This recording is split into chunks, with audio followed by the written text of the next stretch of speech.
There was nothing that could stop them from achieving their dreams. They were ambitious, and they both wanted more. They played well off of each other. Until a seemingly random crime tears their world apart. He smashes out the window, reaches in to grab the purse. He shot her 4 times. Detectives will do whatever they can to catch the killer. It was so brazen. It was the day after Christmas. No stone is going to be unturned. But nothing can prepare them for the shocking truth. Ruthless and heartless. It was horrible. I was in total disbelief. Is there a serial killer on the loose? Or is this the ultimate act of betrayal? You felt so bad for this person, and now it turns out that person's guilty. You're capable of a lot if you would do this.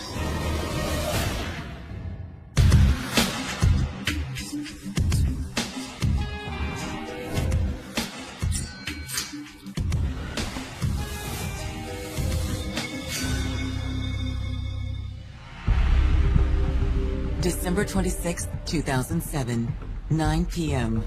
It's the day after Christmas in Detroit, Michigan. But there's little joy in this struggling city of shuttered factories and empty homes. As the auto industry went, so did the city. So things have not been as prosperous as they once were. Crime is high here. Everybody knows that lives here. The police department was trying to get a handle on crime. Unfortunately, the city did not have the money. Over on the city's east side, police get an all-too-familiar call. The police dispatcher received a 911 call regarding a shooting on East Jefferson. First responders race to the scene, the parking lot of a local drugstore. Officer! Upon arrival, a frantic man flags them down. My wife, she's been shot! He was in a very emotional state, sobbing and crying. What happened to her? She's been shot. Please help her. They see a van, and when they run up to the vehicle, they see a female that's crouched over, bloody, and clutching her purse. Like someone had tried to rob her. The passenger window was shattered, and the wife appeared to have been shot multiple times. As EMTs rush to the woman's aid, the responding officers pull her distraught husband aside. Did you see who did this? No, I was still inside. He heard gunshots. He ran out and discovered that his wife was slumped over in the passenger side. He ran back into the store and talked to the manager in the store, told him to get some help. I just can't believe it. The victim's husband, David Cobb, was no stranger to violent crimes. He just had never been on this side of them. Sergeant David Cobb was a 6-year veteran of the Detroit Police Department. When it comes down to a police officer's family getting hurt, all police officers, not only in Detroit, but everywhere, take it personal. Come on, we got you. All my love scattered everywhere. When he looked at me, I just melted. Dreams so sweet turned into a nightmare. I didn't suspect that he was a straight-out killer demon. I knew I was in trouble. I've been going crazy. That's a hell of a price to pay. Just for one damn man.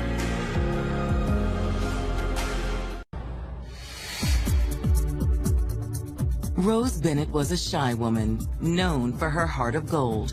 She was definitely a reserved, kind of quiet person.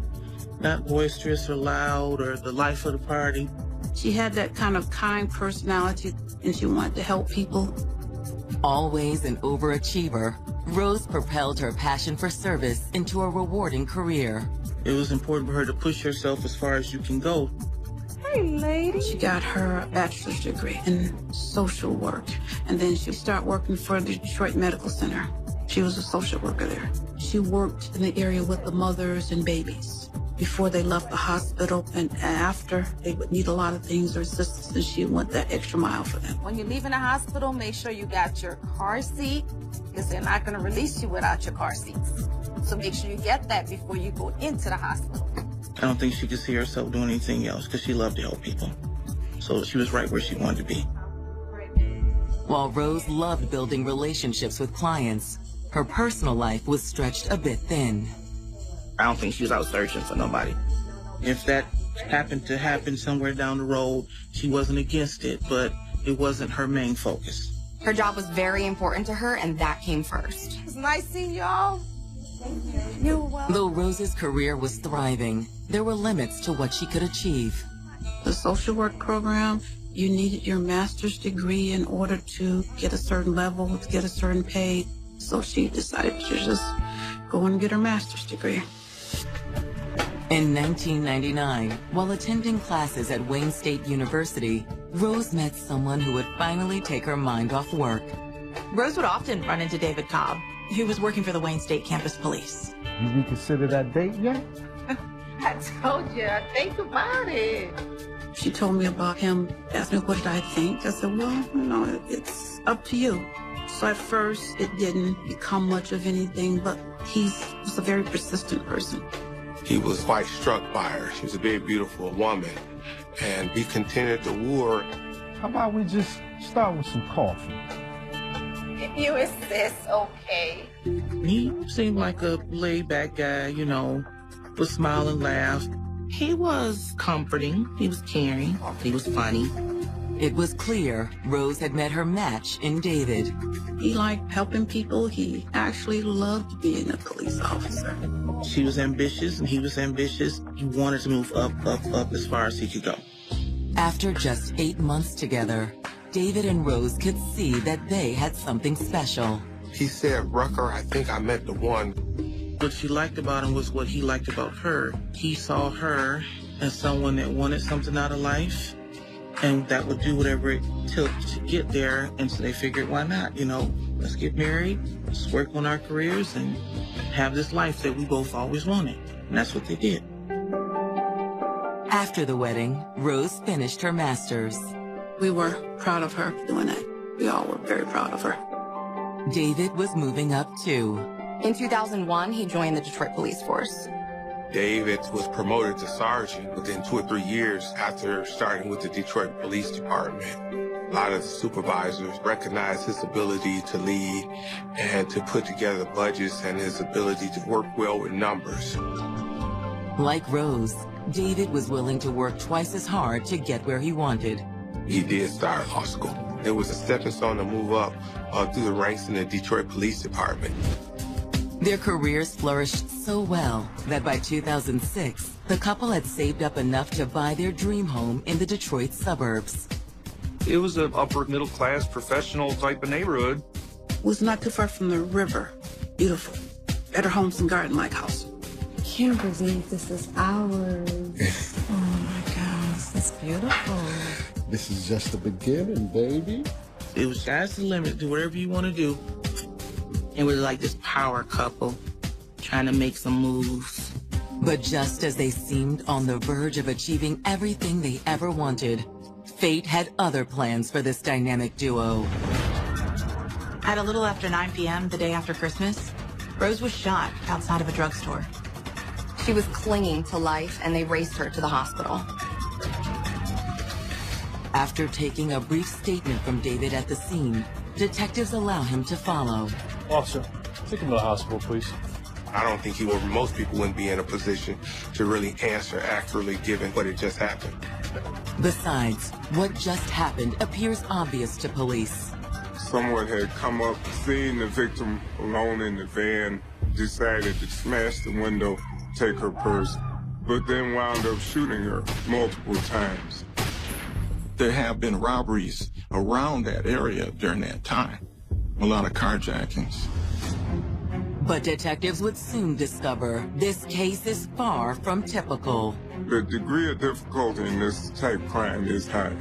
It took 2.5 years to get justice for Rose. It's hard to process. You say to yourself, is this really happening?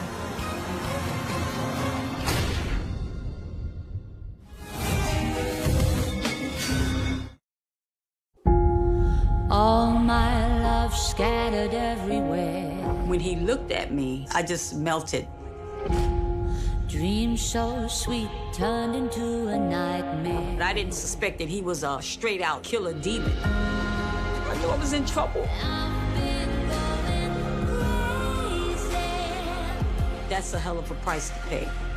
Just for one damn man.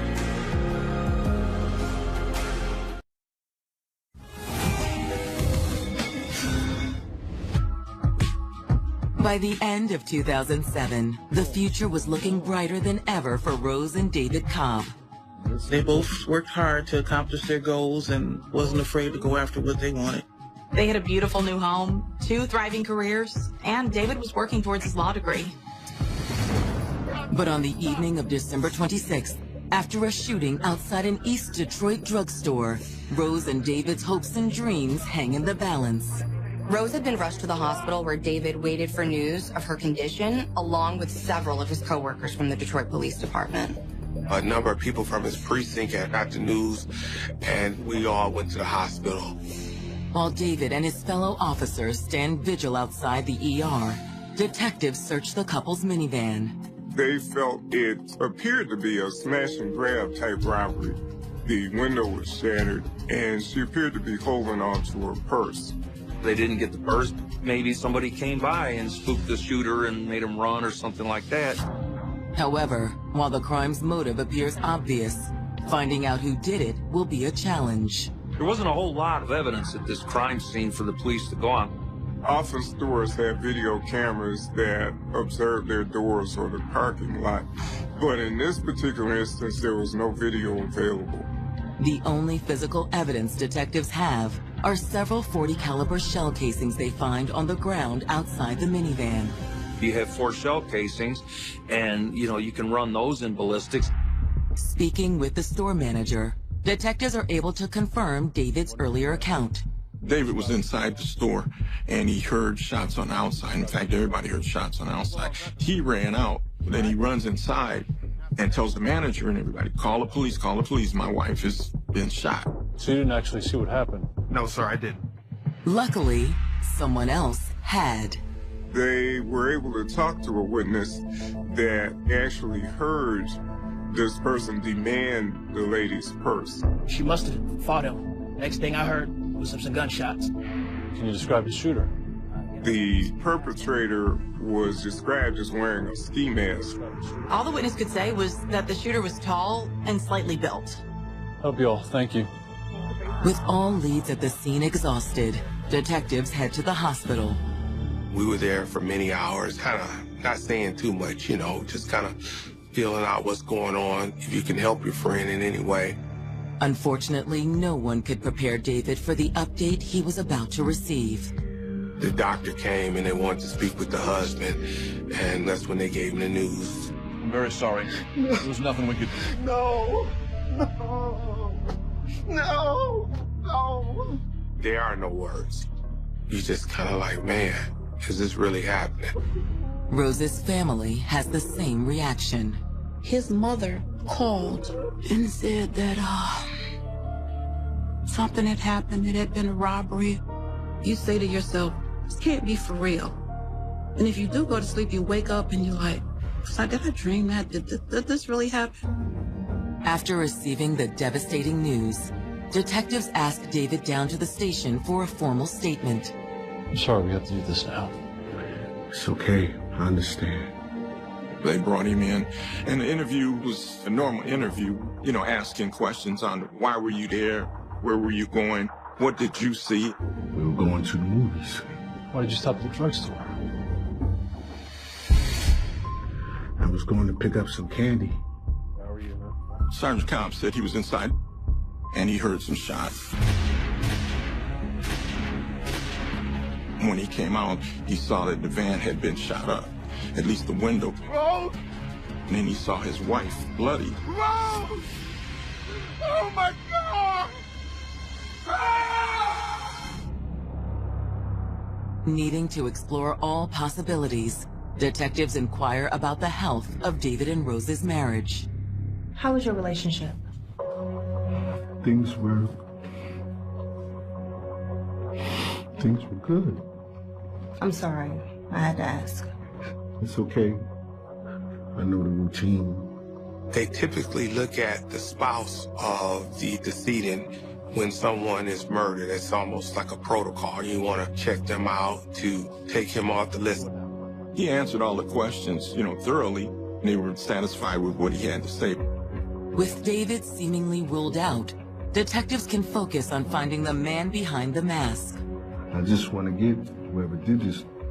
Don't worry. We'll find him. Police shootings, everybody tries harder to find who did this because they're like family to us. They were doing everything that they could and even extra to bring this person to justice. Detectives can't help but wonder, could David's line of work and his wife's murder be related? One of the first things you'd think of is, God, I wonder if this is somebody that he busted at some time. Maybe someone that just got out of prison or something like that that held a grudge against him.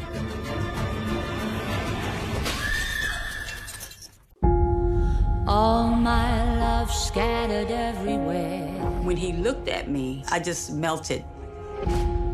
Dreams so sweet turned into a nightmare. I didn't suspect that he was a straight-out killer demon. I knew I was in trouble.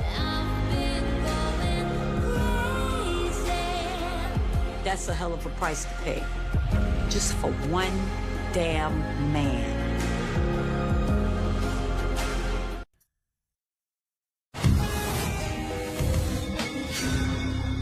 While Detroit's homicide rate has declined since 2007, the Motor City is still believed to be one of the most dangerous cities in America. With nearly 14,000 violent crimes committed annually, Detroit is considered more dangerous than similar cities of its size, including Baltimore, New Orleans, and Chicago.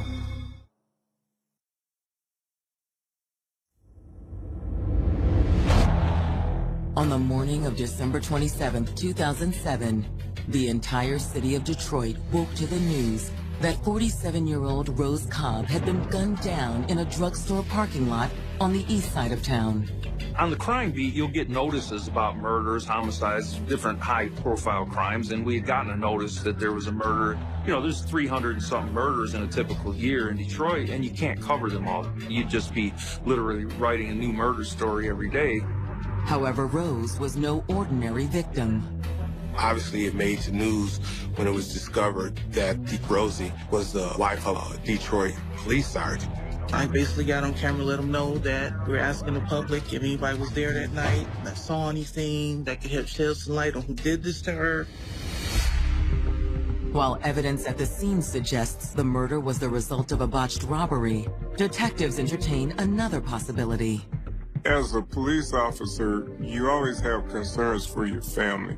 You wonder if possibly some arrest you made or something that you did in the street caused someone to have ill will against you and to retaliate against a family member. He works at the Eastern District, which was the most violent in the city. They deal with a lot of powerful dope crews. Some of these drug dealers in Detroit are just unbelievably violent. So let's say it is a cop who arrested one of their crew or put a crimp in their money-making opportunity. A lot of these drug dealers in Detroit would have no qualms about killing his wife or her husband or children. They checked to see, but they didn't find anything like that out. With David's line of duty apparently a dead end, detectives turn their attention to Rose. The police talked with the victim's family to determine if possibly there was something in her background that would have caused someone to highlight her for this type of crime. The family's answer is a resounding no. One thing I can say, Monty, she was loving, she was caring. Anything you asked, if she had it, it was yours. And she was an honest person. Rose's family tells detectives she expected the same from her husband, too. There's a level of trust you have to have in a relationship, and David, he betrayed that trust. What do you mean? He was always working late nights and really guarded with his phone. She actually confided in her sister. Things were starting to fall apart. She thought he was having an affair. It just seems possibly there's more going on than meets the eye. According to Rose's family, her suspicion grew until, shortly before her death, she made a momentous decision. She was going to leave him. She was tired and she was fed up and she had enough. He was nothing like the picture of his marriage that David had painted for detectives. The downfall of their marriage, that kind of gave it a different eye on things. The next morning, detectives called David in for another round of questioning. You told us things were good between you and Rose. Yeah? So why are people telling us the opposite? That she was thinking about divorce? Her family, right? Man, they be blowing things out of proportion. Mr. Cobb comes in again for another talk with investigators, and in that interview, he states that even though they had a rough patch, everything was fine and they were getting along well together. She was upset, but there was no truth to it. And you never cheated on her? God, no. Detectives want to believe their fellow officer, but must exhaust all options. They subpoena David's phone records, hoping to shed some light on the cheating allegations. They continued digging to see if possibly there was some involvement with another person, possibly a girlfriend, that could have led to the attack on his wife. And what they find next will truly raise a red flag. There is one phone number that appears on Mr. Cobb's records often.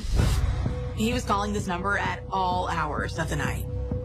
Maybe Rose did have reason to worry. Maybe David was having an affair.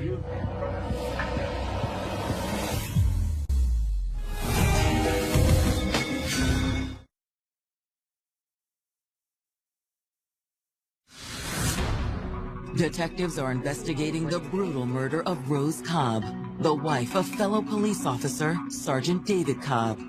But according to Rose's family, the couple's relationship was far from perfect. According to Rose's family, her marriage had fallen apart because she suspected he was having an affair. As detectives look into the infidelity angle, they uncover a pattern of suspicious behavior. Detectives find a number on Mr. Cobb's phone records that it appears he had been calling numerous times, and that number is traced back to a lady named Shirley. Detectives waste no time tracking down 37-year-old Shirley Black and bring her in for questioning. Shirley possibly has the motive to eliminate the wife.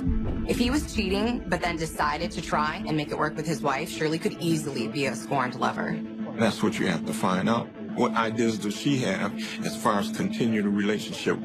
But when pressed by detectives, Shirley flatly denies having a romantic relationship with David. In the interview, she admits to knowing David, but she explains that they are old friends, that there's nothing more to it. Are you sure? It seems like you guys were talking on the phone quite often. What are you trying to say? We're just trying to figure out who killed his wife. Well, I didn't have anything to do with it. And neither did David. For the moment, detectives have no way of proving otherwise. Police do not have anything that confirms an affair between David and Shirley. And they certainly didn't have anything that directly tied David or Shirley to Rose's murder. Still, detectives aren't ready to give up on their hunch. They didn't just take Shirley at her word. They decided to dig into her background and see if she had any history of violent crimes. What they find raises eyebrows. She has a son that has been arrested before. At just 20 years old, Shirley's son, Marzell Black, already has a lengthy rap sheet. That right there throws a big flag. The wheels are starting to turn in the detectives' minds, and they are wondering if Shirley's son possibly shot Rose. Shirley could have hired Marzell to take care of it for her, or David could have asked him to do it. Later that day, detectives bring in Marzell Black for questioning. We're investigating the murder of a woman named Rose Cobb. What's that got to do with me? Your mom knows her husband. So? He denies knowing David or Rose, and he further states that he would not know who his mom's friends are or who she might be involved with. I sure don't know anything about any murder either. Detectives believe Marzell knows more than he's letting on. But one thing is certain. He isn't their shooter. Marzell, he's not a physical match for the description that the witnesses gave. Free to go. Detectives have no choice but to release Marzell, though they aren't crossing him off their suspect list just yet. Detectives had to look into the possibility that Marzell might have been the middleman. This guy's on the street. He knows people that are violent. He's in the dope game. So he was a perfect candidate if you're going to ask somebody, hey, do you know someone who killed my wife? Detectives spend the next several days hitting the streets, questioning Marzell's known associates. However, those roads seem to lead to a dead end. There are times as a detective when you have a strong hunch on something that you are trying to solve, but you just cannot quite find the evidence you need to put it together, and it could be extremely frustrating. The frustration continues to mount when detectives reach out to David. At this point, David has retained an attorney, and upon advice of counsel, David said he does not want to make any further statements to the police. With David refusing to talk and no evidence against Marzell, the case grows cold. A couple months passed, and then the story kind of laid low for a while. You didn't hear much about it. Then, on the morning of April 20th, almost 4 months after Rose Cobb's murder, police are called to the Detroit suburb of Shelby Township for a seemingly unrelated case. They were looking to arrest a man named Vincent Smothers, who was wanted for the murder of a Detroit drug dealer. Officers don't want to take any chances, so they bring plenty of backup, and they surround the home where Vincent is staying. The SWAT team came out, and he was arrested without incident. Though just as the SWAT team making the arrest thinks their job is done, new information will lead to another shocking twist. Please don't hurt him! As the officers escorted Smothers' wife, she said something that took them completely by surprise. This is about that cop's wife!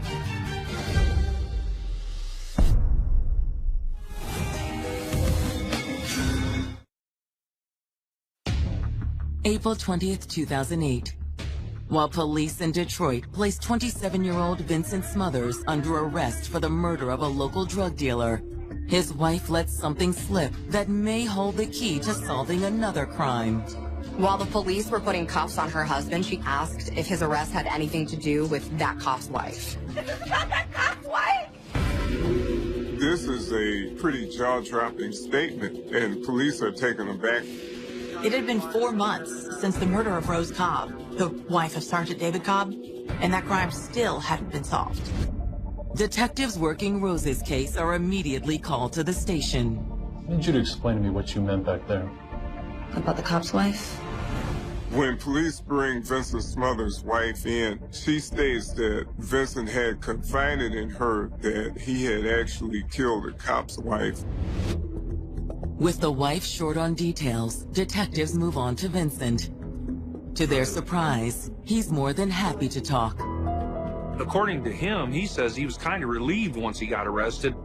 I'm going to talk to you about everything. He said he could not sleep because he kept visualizing Rosie hollering, oh my God, Jesus, Jesus.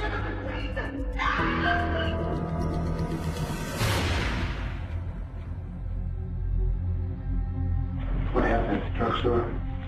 I was hired to kill the woman that would be in the minivan.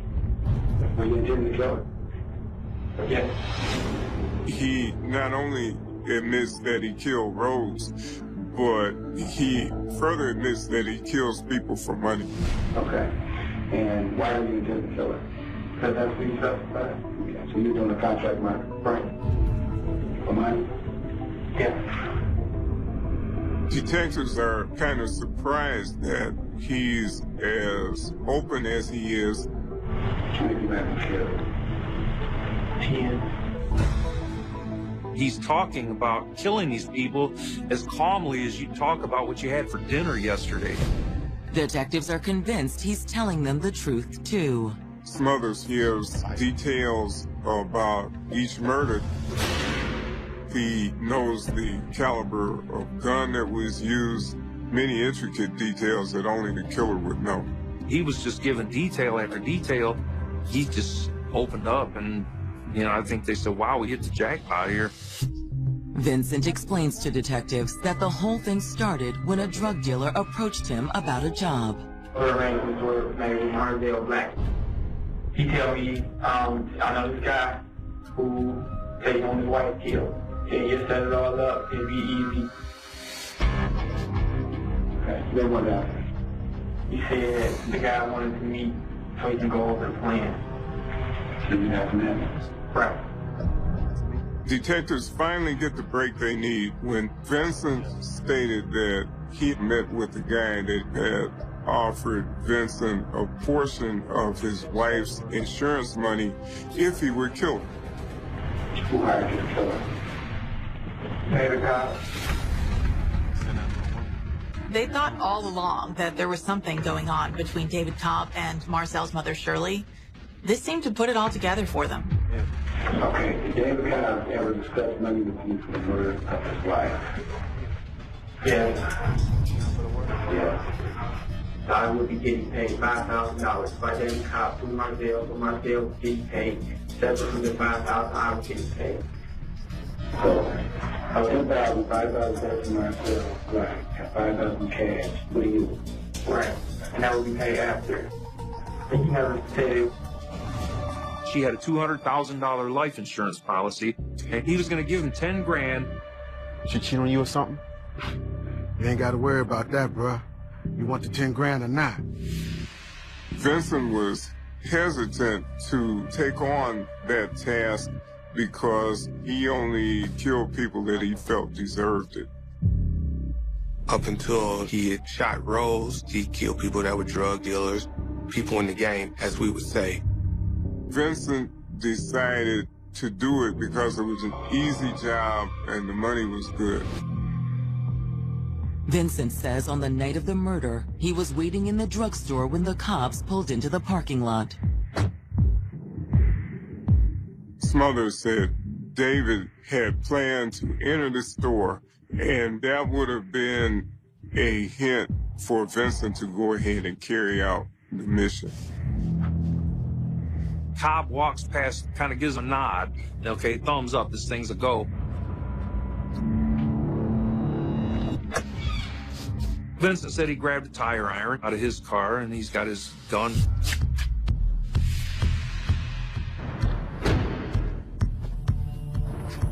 He approached the van.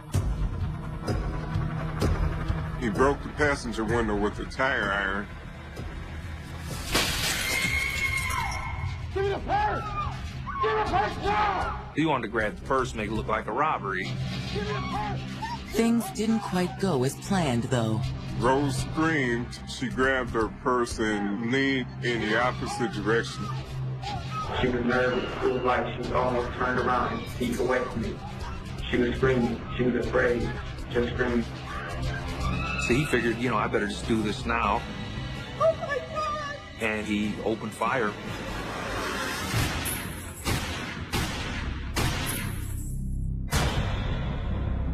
From any further delay, I shot her. She wouldn't give that purse up, so he left without taking anything. Despite the plan going awry, Vincent got away clean. But his conscience was another matter. Vincent told police he immediately regretted what he had done. My stomach was in knots after what happened. It bothered him that he had killed somebody. It wasn't a drug dealer. That didn't harm people, that was predominantly a good, decent person. And in his heart, she didn't deserve what he did to her. Detectives find Vincent's story credible and arrest him on the spot. Based on Vincent Smothers' confession, police get an arrest warrant to bring David Cobb in. David opens the door, surrenders peacefully, and allows himself to be arrested. For the couple's family and friends, David's arrest isn't just shocking, it's devastating. It's like, oh my God, he actually did this. I was in total disbelief. Because of my love for my buddy, I couldn't even fathom him being a suspect. Once in custody, David invokes his right to remain silent. He was a law student at the time and had been a police officer for a number of years. He knew it's probably best not to make a statement, and certainly not to make a statement without counsel present. Marzell Black, the alleged middleman for the murder, also refuses to talk. Police charge him for solicitation of murder. As far as Marzell's mom, Shirley, there was not enough concrete evidence to show she was involved, so she was not arrested.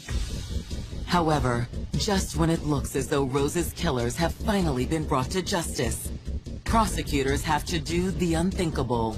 The only thing they had against David was the word of a man who just confessed to multiple murders. They didn't have any witnesses, and they didn't have any weapons.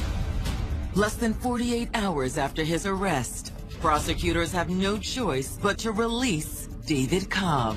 They didn't think they had a strong enough case against him. They didn't have enough to charge Marzell either, so he was released too. That didn't set well with a lot of the cops.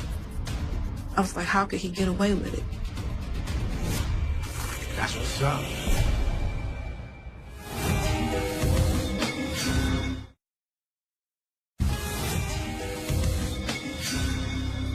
The fact that David Cobb was a police officer and would hire someone to carry out a hit really intrigued me. Nothing made me madder than a police officer that would commit a crime.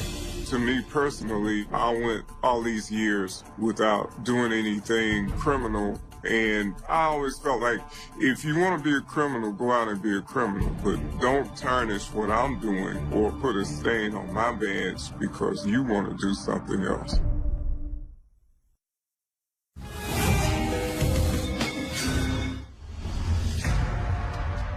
Less than 48 hours after his arrest, David Cobb walks out of the Wayne County Jail a free man. Prosecutors didn't feel like there was enough evidence to convict him of murder. They had to let him go. And I get it. They didn't have enough. And it's technicalities like that, that if they had kept him locked up and pursued it, that would have gotten him off. David's release doesn't mean police and prosecutors think he's innocent, though. They really believed he did it. There was an active investigation against him, even though he was released. As Detroit police work overtime in hopes of making an airtight case against David, the department suspends the 6-year veteran without pay. Innocent until proven guilty and all that, but a cop who's being actively investigated for killing his wife, you don't want him wearing the badge. David lays low for the next several months, while detectives dig deeper into the case, hoping to convince prosecutors to press charges. Detectives did confirm that after Rose's death, David had filed a claim for her life insurance. However, a pending life insurance claim is not enough to convict him of murder. That's what you do when someone dies. Yeah, it might look bad, but people collect life insurance all the time. With no hard evidence to speak of, detectives decide to pull one last card. They brought Marzell back in and tried to press him to talk. I told you, I'm not talking without a lawyer. Sure, we just wanted to talk to you before we talk to your mom. My mom? Detectives suspected Marzell's mom was having an affair with David. She doesn't know about the plot to kill Rose? David came to me. She didn't have anything to do with it. Black flipped on David Cobb and cooperated. How you doing? Good, you? Sergeant Cobb knew Marzell, knew what he was into. Got that number you asked for. And he felt that he could help him out because of his criminal record. He knew that Marzell had people behind him that were kind of treacherous. And I believe that's why he asked him. That's what's up. Stand up. Marzell's confession is the breakthrough detectives need. My sources told me that they were about to re-arrest David Cobb and charge him with the murder this time. I was wondering if he was going to run and leave because he knew they was on him. However, nothing could prepare Rose's family or detectives for what happened next. On September 26, 2008, 9 months after the murder, 2 men out for a bike ride in a suburban Detroit park make a shocking discovery. Oh my God. Call 911. Officers arrive on the scene And almost immediately, one of the officers recognizes the body as David Cobb. They performed CPR, the medics came, they rushed him to the hospital, and he ultimately died in the hospital. Given the pending charges, police are quick to close the case on David Cobb's death. Officers process the scene, and they pretty much feel it's a suicide that has taken place. 2 days later, a member of David's family receives what appears to be his suicide notes. One addressed to the family and one addressed to Rose. And in those letters, David just expresses his love for Rose. He doesn't confess to anything. He doesn't talk about having regrets or anything. Even to the end, he professed that he didn't do it. For David's family, it's a tragic end that leaves more questions than answers. They believe that he killed himself because he was hounded by police regarding this crime. He really wouldn't admit that he was responsible, even knowing everything that had came out. But to police and Rose's family, his suicide is as good as an admission of guilt. He knew it was a matter of time before he would be caught and implicated. I think he should have had his day in court. There was no satisfaction in him being hung. We got robbed of seeing him being tried and prosecuted. I would have liked to see him rot in jail for the rest of his life. However, Vincent Smothers will most likely spend the rest of his life in prison after pleading guilty to the murder of Rose Cobb and 7 others. Vincent was sentenced to 50 to 100 years in prison. At his sentencing, he said, there's no atonement for what I've done. I've taken people away from their families and loved ones. The way I see it, he felt more remorse and compassion than her own husband did. And I hate him for killing her, but I thank him for coming forward. If he hadn't spoke up, we may have never really found out what really actually happened to her. Marzelle Black, whose cooperation was ultimately rendered moot by David's suicide, receives a lesser sentence. Marzelle got 15 to 40 years in prison for solicitation of murder. While the surviving members of the conspiracy will be in prison for a long time, Rose's loved ones still struggle to understand the motive behind this senseless crime. Vincent's mother didn't know my aunt from Adam until David set this in motion. He conspired, he plotted, he planned, he put it together, and he used people to do his dirty work. What did he actually get out of having my sister murdered? Nothing. Question. Instead, all the disgraced police sergeant did was rob the world of a good woman who worked hard to help those in need. She was loved, she was hardworking, she was kind, and she should still be here with us. She was everything that anybody would want to be. He took a good, loving person from us, and there's not a day that goes by that we don't miss her.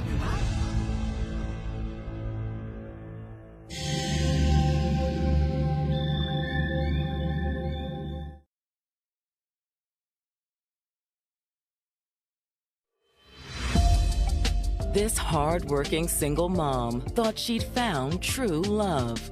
They connected so quickly. He took care of her kids. It was going to be an amazing future. Instead, it ended in a horrific crime. Hello, I need to talk now. She was on the floor, bound by the hands and legs. She had a plastic bag around her head. They think the person's dead. But how did it happen? She went out to a club. You could be in danger just because you were out having fun. She was a beautiful girl. She got a lot of attention. Did someone follow her home? Or was the trouble already there? There are some guys who are very possessive. This was something that he kept a secret. You don't know what insecurities are lying beneath the surface. That could have taken him over the edge.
Human beings are peculiar creatures.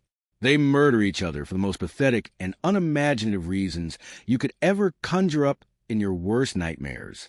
My. I tell you, it never ceases to amaze me. You look at a man like Nicholas Cordova, a hard-working father, a loving husband, a man who built a business with his own 2 hands to provide for his family, and you ask yourself who could possibly want to bring violence into his world, and then you peel back the layers. And the answer makes you sick to your stomach, because the threat was not lurking in a dark alley. It was sitting right across the desk. It was late May, the year 2020, in Gilbert, Arizona. Nicholas was running an air conditioning company with a man named Dave Sweetman. Now, Nicholas was a man defined by his optimism and his willingness to trust. He loved a challenge and believed the best in people. That is a beautiful way to live, but in the world of homicide, it is a fatal vulnerability. Dave was the exact opposite. Dave had a shadow much longer than his resume, a history littered with fraud, assault, and trespass.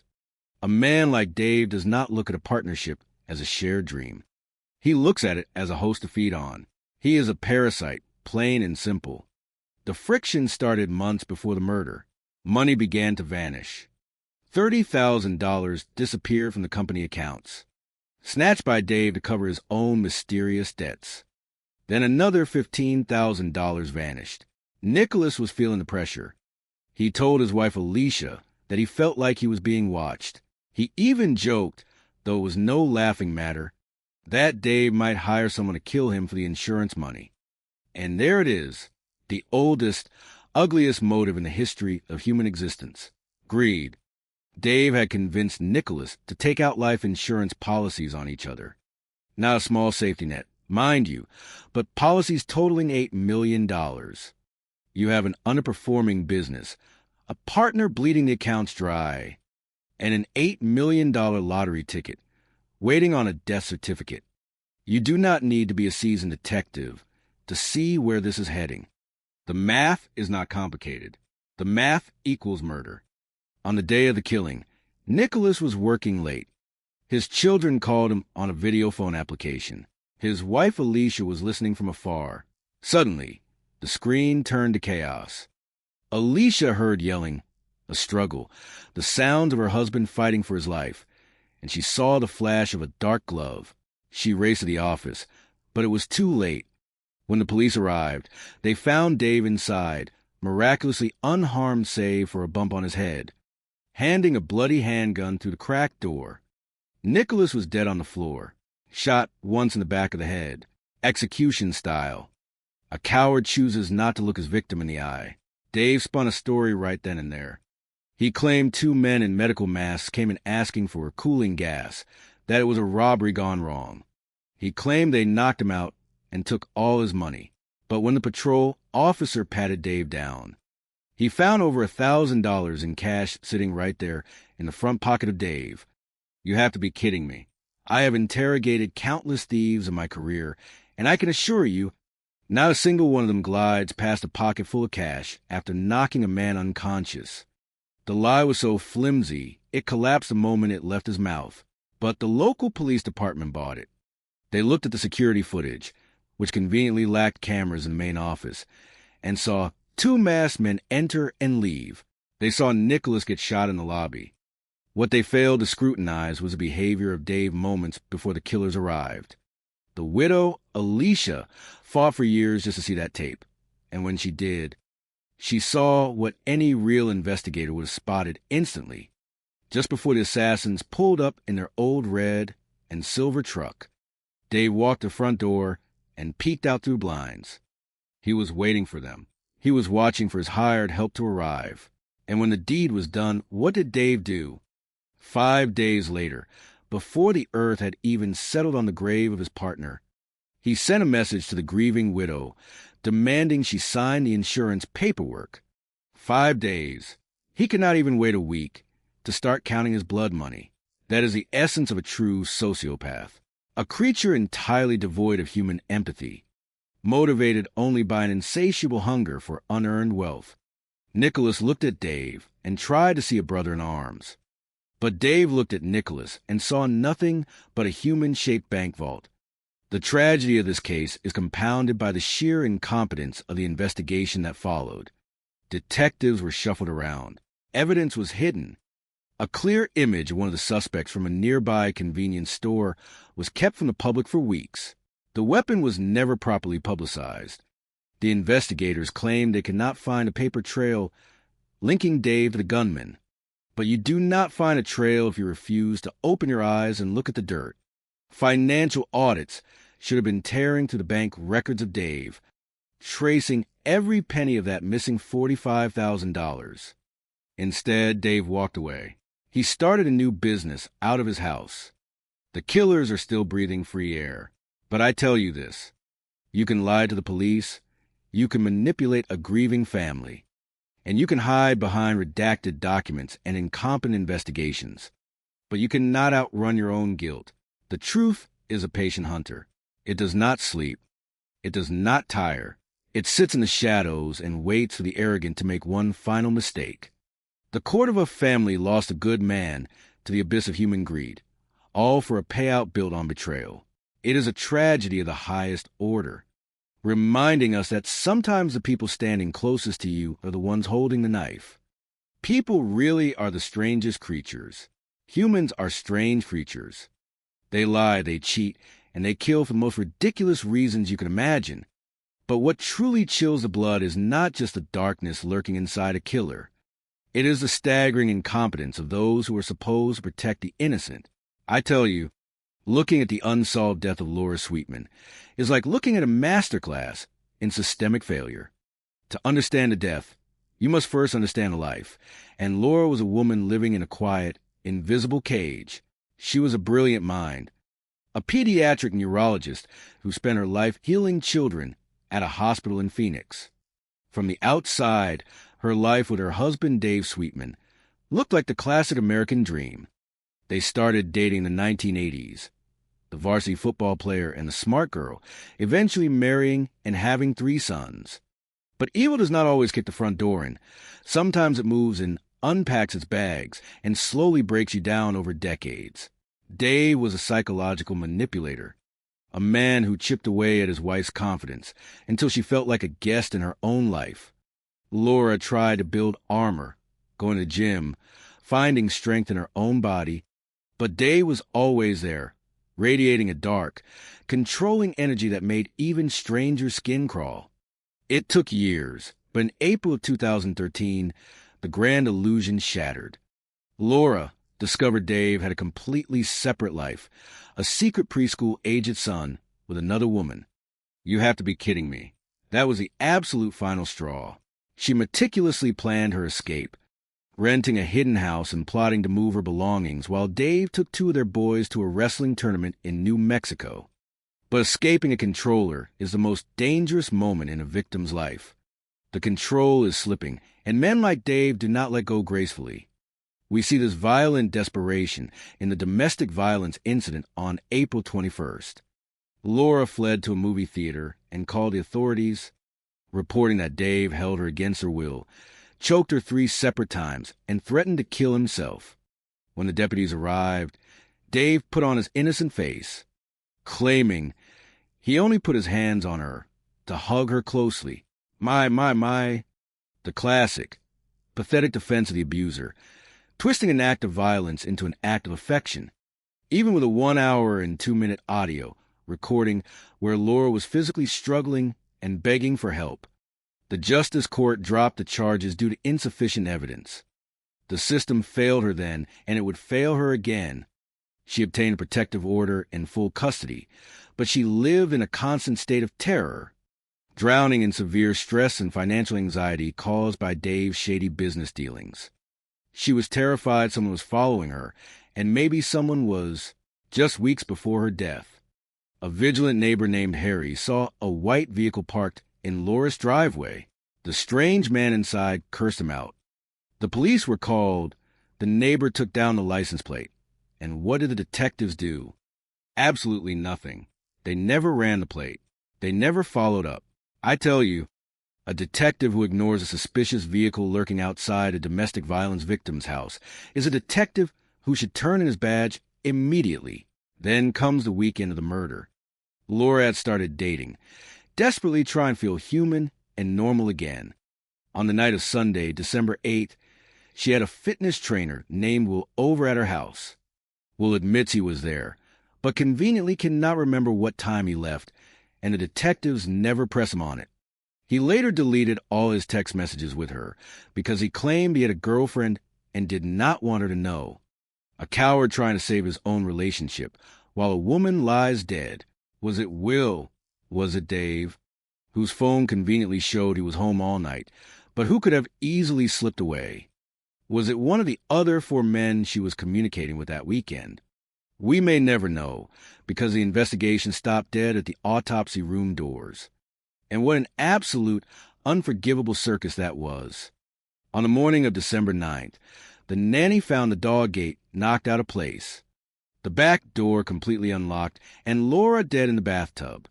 She was naked, unresponsive, foaming at the mouth, and already in full rigor mortis.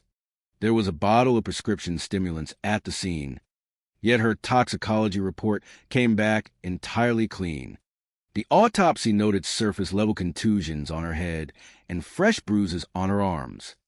Her eye fluid showed unusually low sodium, which is a classic hallmark of freshwater drowning. Yet, the medical examiner ruled her death undetermined. But let us look closer at the so-called experts handling her body. The medical examiner, Dr. Mark Shelley, was a man who previously took a dead Marine's brain home in a jar to let his children play with it for 3 minutes. And the toxicologist, Norman Wade, was a convicted thief who stole a gun from a police evidence room in the 1990s. You have to be kidding me. This is not a professional medical examiner's office. It is a rogue gallery of disgraced employees. They claim Laura had a history of a heart attack 2 years prior. Yet the autopsy showed absolutely zero scarring on her heart. Faced with all these contradictions, the police department simply washed their hands and walked away. There was no real, intense interrogation of Dave. When detectives first approached him at his house, before they even uttered a single word about Laura being dead, Dave was already sobbing uncontrollably. I have sat across the interrogation table from hundreds of killers in my career. Innocent people ask what happened. Guilty people put on a performance. Dave was putting on a theatrical show, crying hollow tears for a tragedy he was not supposed to know about yet. But the police bought it. 7 years later, in 2020, Dave's business partner Nick Cordova was executed with a gunshot to the back of the head.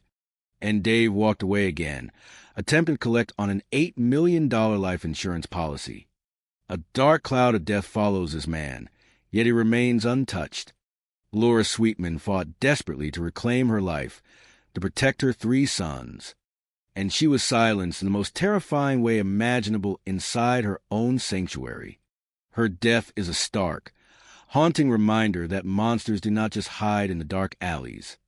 They sleep in the bed right next to you, and sometimes the people paid by the taxpayers to hunt those monsters are simply too lazy or too incompetent to look them in the eye. The truth is still out there, buried beneath a botched autopsy, an unrun license plate, and a cowardly police investigation. But the dead do not forget, and neither should we. Humans are peculiar creatures. They kill each other for the most ridiculous reasons you can possibly imagine, and they do it with a level of arrogance that defies all logic. Most homicides are born of sudden rage, a petty dispute, or a momentary loss of control. But every now and then, you cross paths with a phantom, a creature of infinite patience who hunts in the shadows and leaves behind a puzzle deliberately designed to mock the very concept of justice. My. I tell you, in all my years of looking into the absolute darkest corners of the human soul, it is the quiet ones, the methodical ones, that keep you staring at the ceiling in the middle of the night.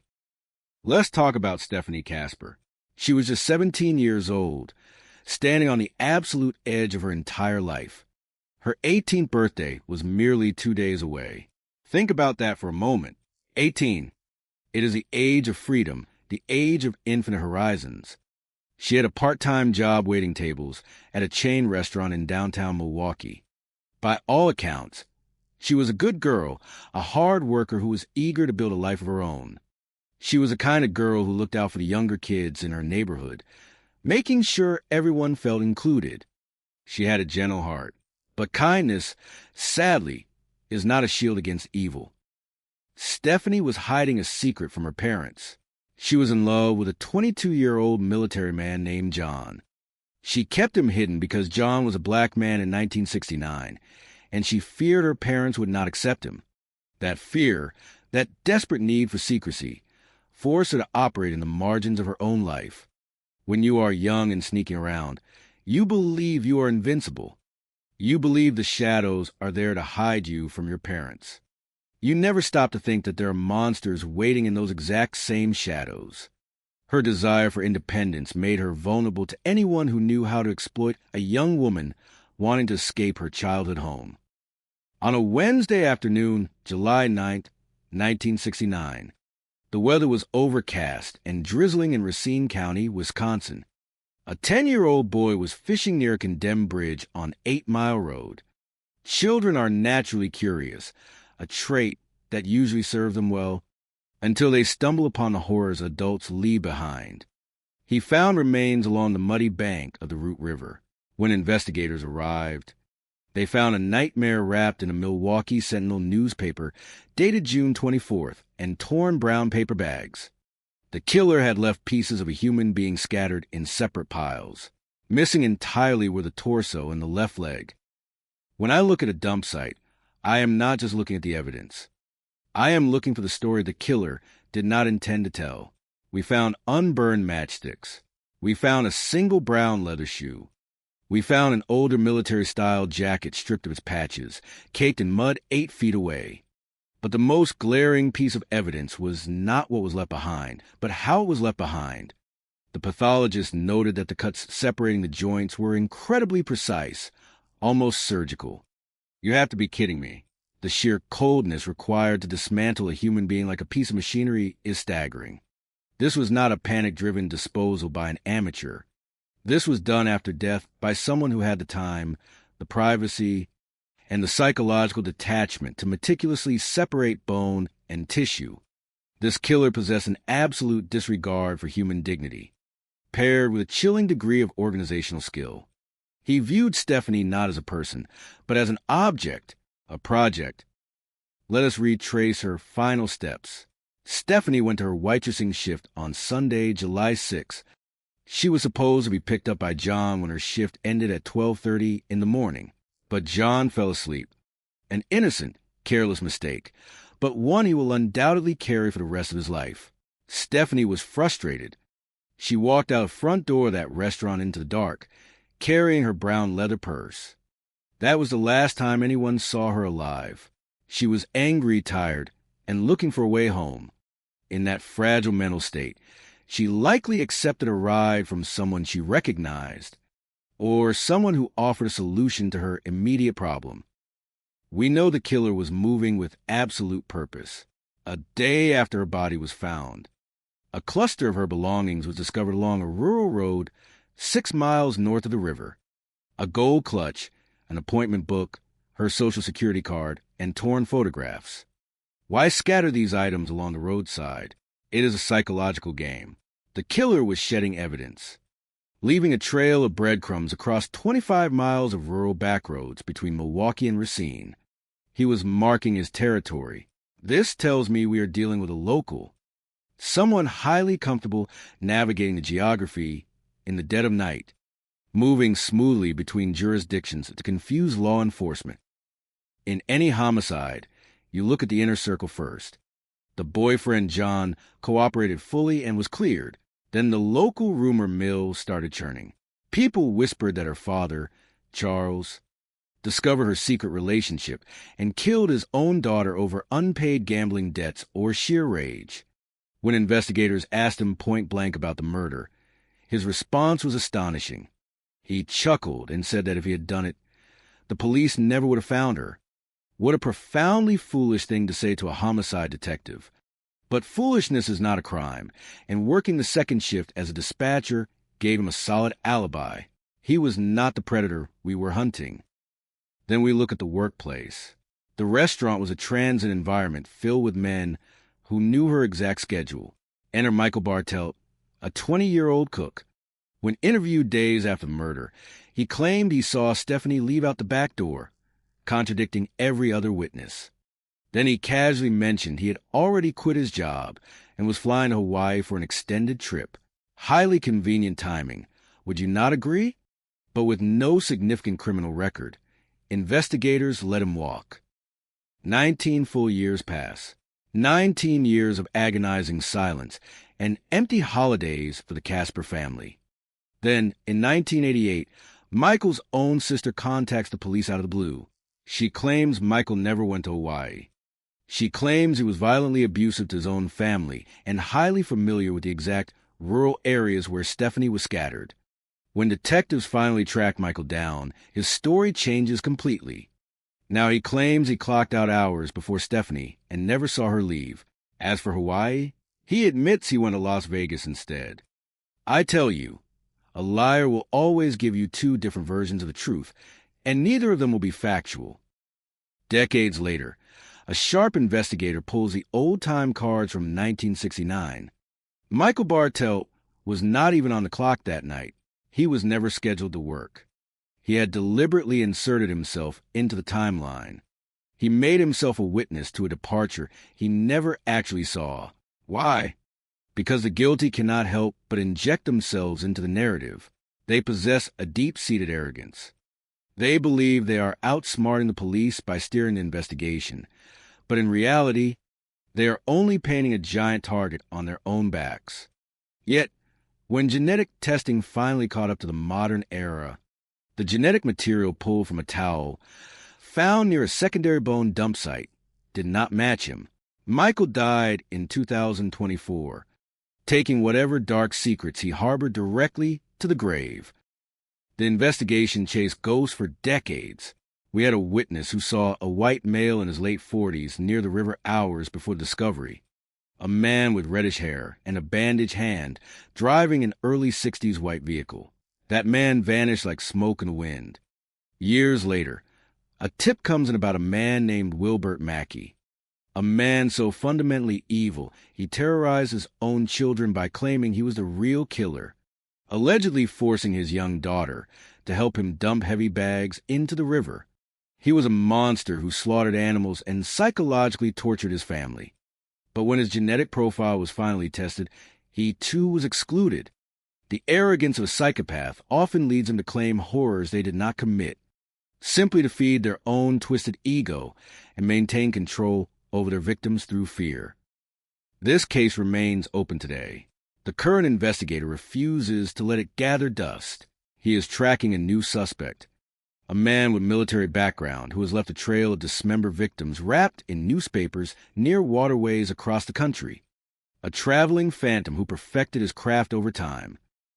Stephanie Casper was robbed of her entire future by a predator who operated with clinical precision and absolutely zero remorse. This killer thought he was a genius. He thought he was untouchable because he understood anatomy and geography. But patience is a two-way street. Detectives do not forget, and the dead loudly demand justice. Somewhere out there, the final piece of the puzzle is waiting in a box of old files or hidden prayers for their success. For a short time, Chow and Hong felt a renewed sense of hope, believing that their financial struggles would soon be a thing of the past. Yet, as the months rolled by, the business did not recover. Instead of stepping back to reassess, the family found themselves caught in a cycle of desperation. Daphne insisted that the negative energy surrounding their business were exceptionally stubborn, requiring increasingly complex, expensive rituals to dismantle. Trusting in her perceived spiritual authority, Chow and Hong continued to pour their remaining funds into her services, running up a staggering debt that eventually ballooned to between $250,000 and $280,000. They were trapped in a web of spiritual promises and financial ruin. Completely unaware the dark design's quiet greed was weaving around them. Chapter 3. A Morning of Devastation. The morning of June 10th, year 2012, began with a clear, Pale blue sky over Arlington. But for the family of Long and Hong, it would forever be remembered as the day the light went out. At precisely 7:29 in the morning, emergency dispatchers received an urgent, trembling phone call from Chow Tran. He requested a welfare check on his elderly in-laws, explaining that they had not answered their phone and that his family was growing deeply concerned. When the responding officers arrived at the quiet apartment complex, they found several family members gathered outside, their faces pale with anxiety. The officers noticed that one of the apartment windows was slightly ajar, which was highly unusual for the security-conscious elderly couple. Officer Weller, a seasoned officer with 14 years of experience, was the first to cross the threshold. Inside, the apartment was in complete disarray, bearing the typical, chaotic hallmarks of a burglary. Drawers were pulled out, belongings were scattered across the floor, and furniture was overturned. The officer called out, his voice echoing through quiet rooms, but only silence answered. He checked the kitchen, the living room, and the bathroom, finding them completely empty. Finally, Officer Weller entered the bedroom. At first glance, the room appeared vacant, but as he turned to leave, his flashlight caught several smudges on the wall next to a small, unassuming closet door. A deep, instinctual hesitation washed over him, a quiet warning from within. Steeling his resolve, he gently pulled the closet door open. The sight that greeted him was one of profound tragedy. Restricting his description to respect the dignity of the departed, the officer discovered the gentle elderly couple, Long and Hong, bound tightly with heavy gray duct tape. It was immediately clear that they had suffered a violent assault and had passed away. Weller, despite his years of training, was left momentarily speechless by the sheer heartlessness of the act. He walked out into the living room, took a deep breath, and called for the homicide investigators and the crime scene unit. Chapter 4. The Stage Scene and the Cold Years. Detective Stewart, a veteran homicide investigator with 21 years on the force, arrived shortly after. He stood in the apartment, looking at the chaotic scene. The level of violence directed toward a sweet, harmless elderly couple who had no known enemies seemed completely senseless. As the crime scene technicians meticulously gathered evidence, they discovered several items that felt oddly out of place. On the coffee table lay a plate of crushed prescription pills and a discarded marijuana cigarette. Nearby, a light blue bandana was wrapped carefully around a glass beer bottle. At first glance, these items strongly suggested the involvement of local youth gangs, who were known to occasionally use specific colors as a calling card.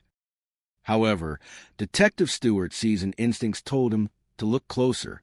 The scene felt almost too perfect, as if someone had deliberately placed these items to tell a specific story to the police. He suspected the burglary and the gang signs were a sophisticated staging attempt designed to divert attention away from the true perpetrator. The subsequent autopsy at the Tarrant County Medical Examiner's office revealed a grim truth. The couple had not perished from physical trauma, but had suffocated due to the restrictive layers of duct tape applied to their faces. The sheer cruelty of the act suggested a deeply personal motive rather than a random, chaotic robbery. During the initial interviews, Chow Tran acted as a primary spokesperson for the grieving family, explaining that they had all been celebrating his father-in-law's birthday the evening before. He painted a picture of a close-knit, loving family, though he admitted the sewing business had been struggling.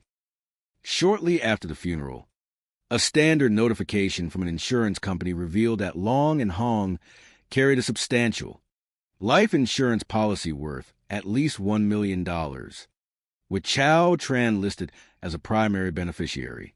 While this raised temporary questions, Chow explained that the policy was intended to ensure the continuity of their business. Without any concrete evidence, fingerprints, or matching hereditary codes from a crime scene, the investigation eventually stalled. The years stretched on, and the tragic files were placed into the cold case archives, waiting for a single spark of truth to light the way. Chapter 5. the catalyst of justice. That spark arrived unexpectedly in October of the year 2015. The path of justice is often winding, and in this case, it began with an unusual incident involving the theft of a horse in Houston. A young man named Willie Guillory was arrested for the offense, which constituted a felony in the state of Texas.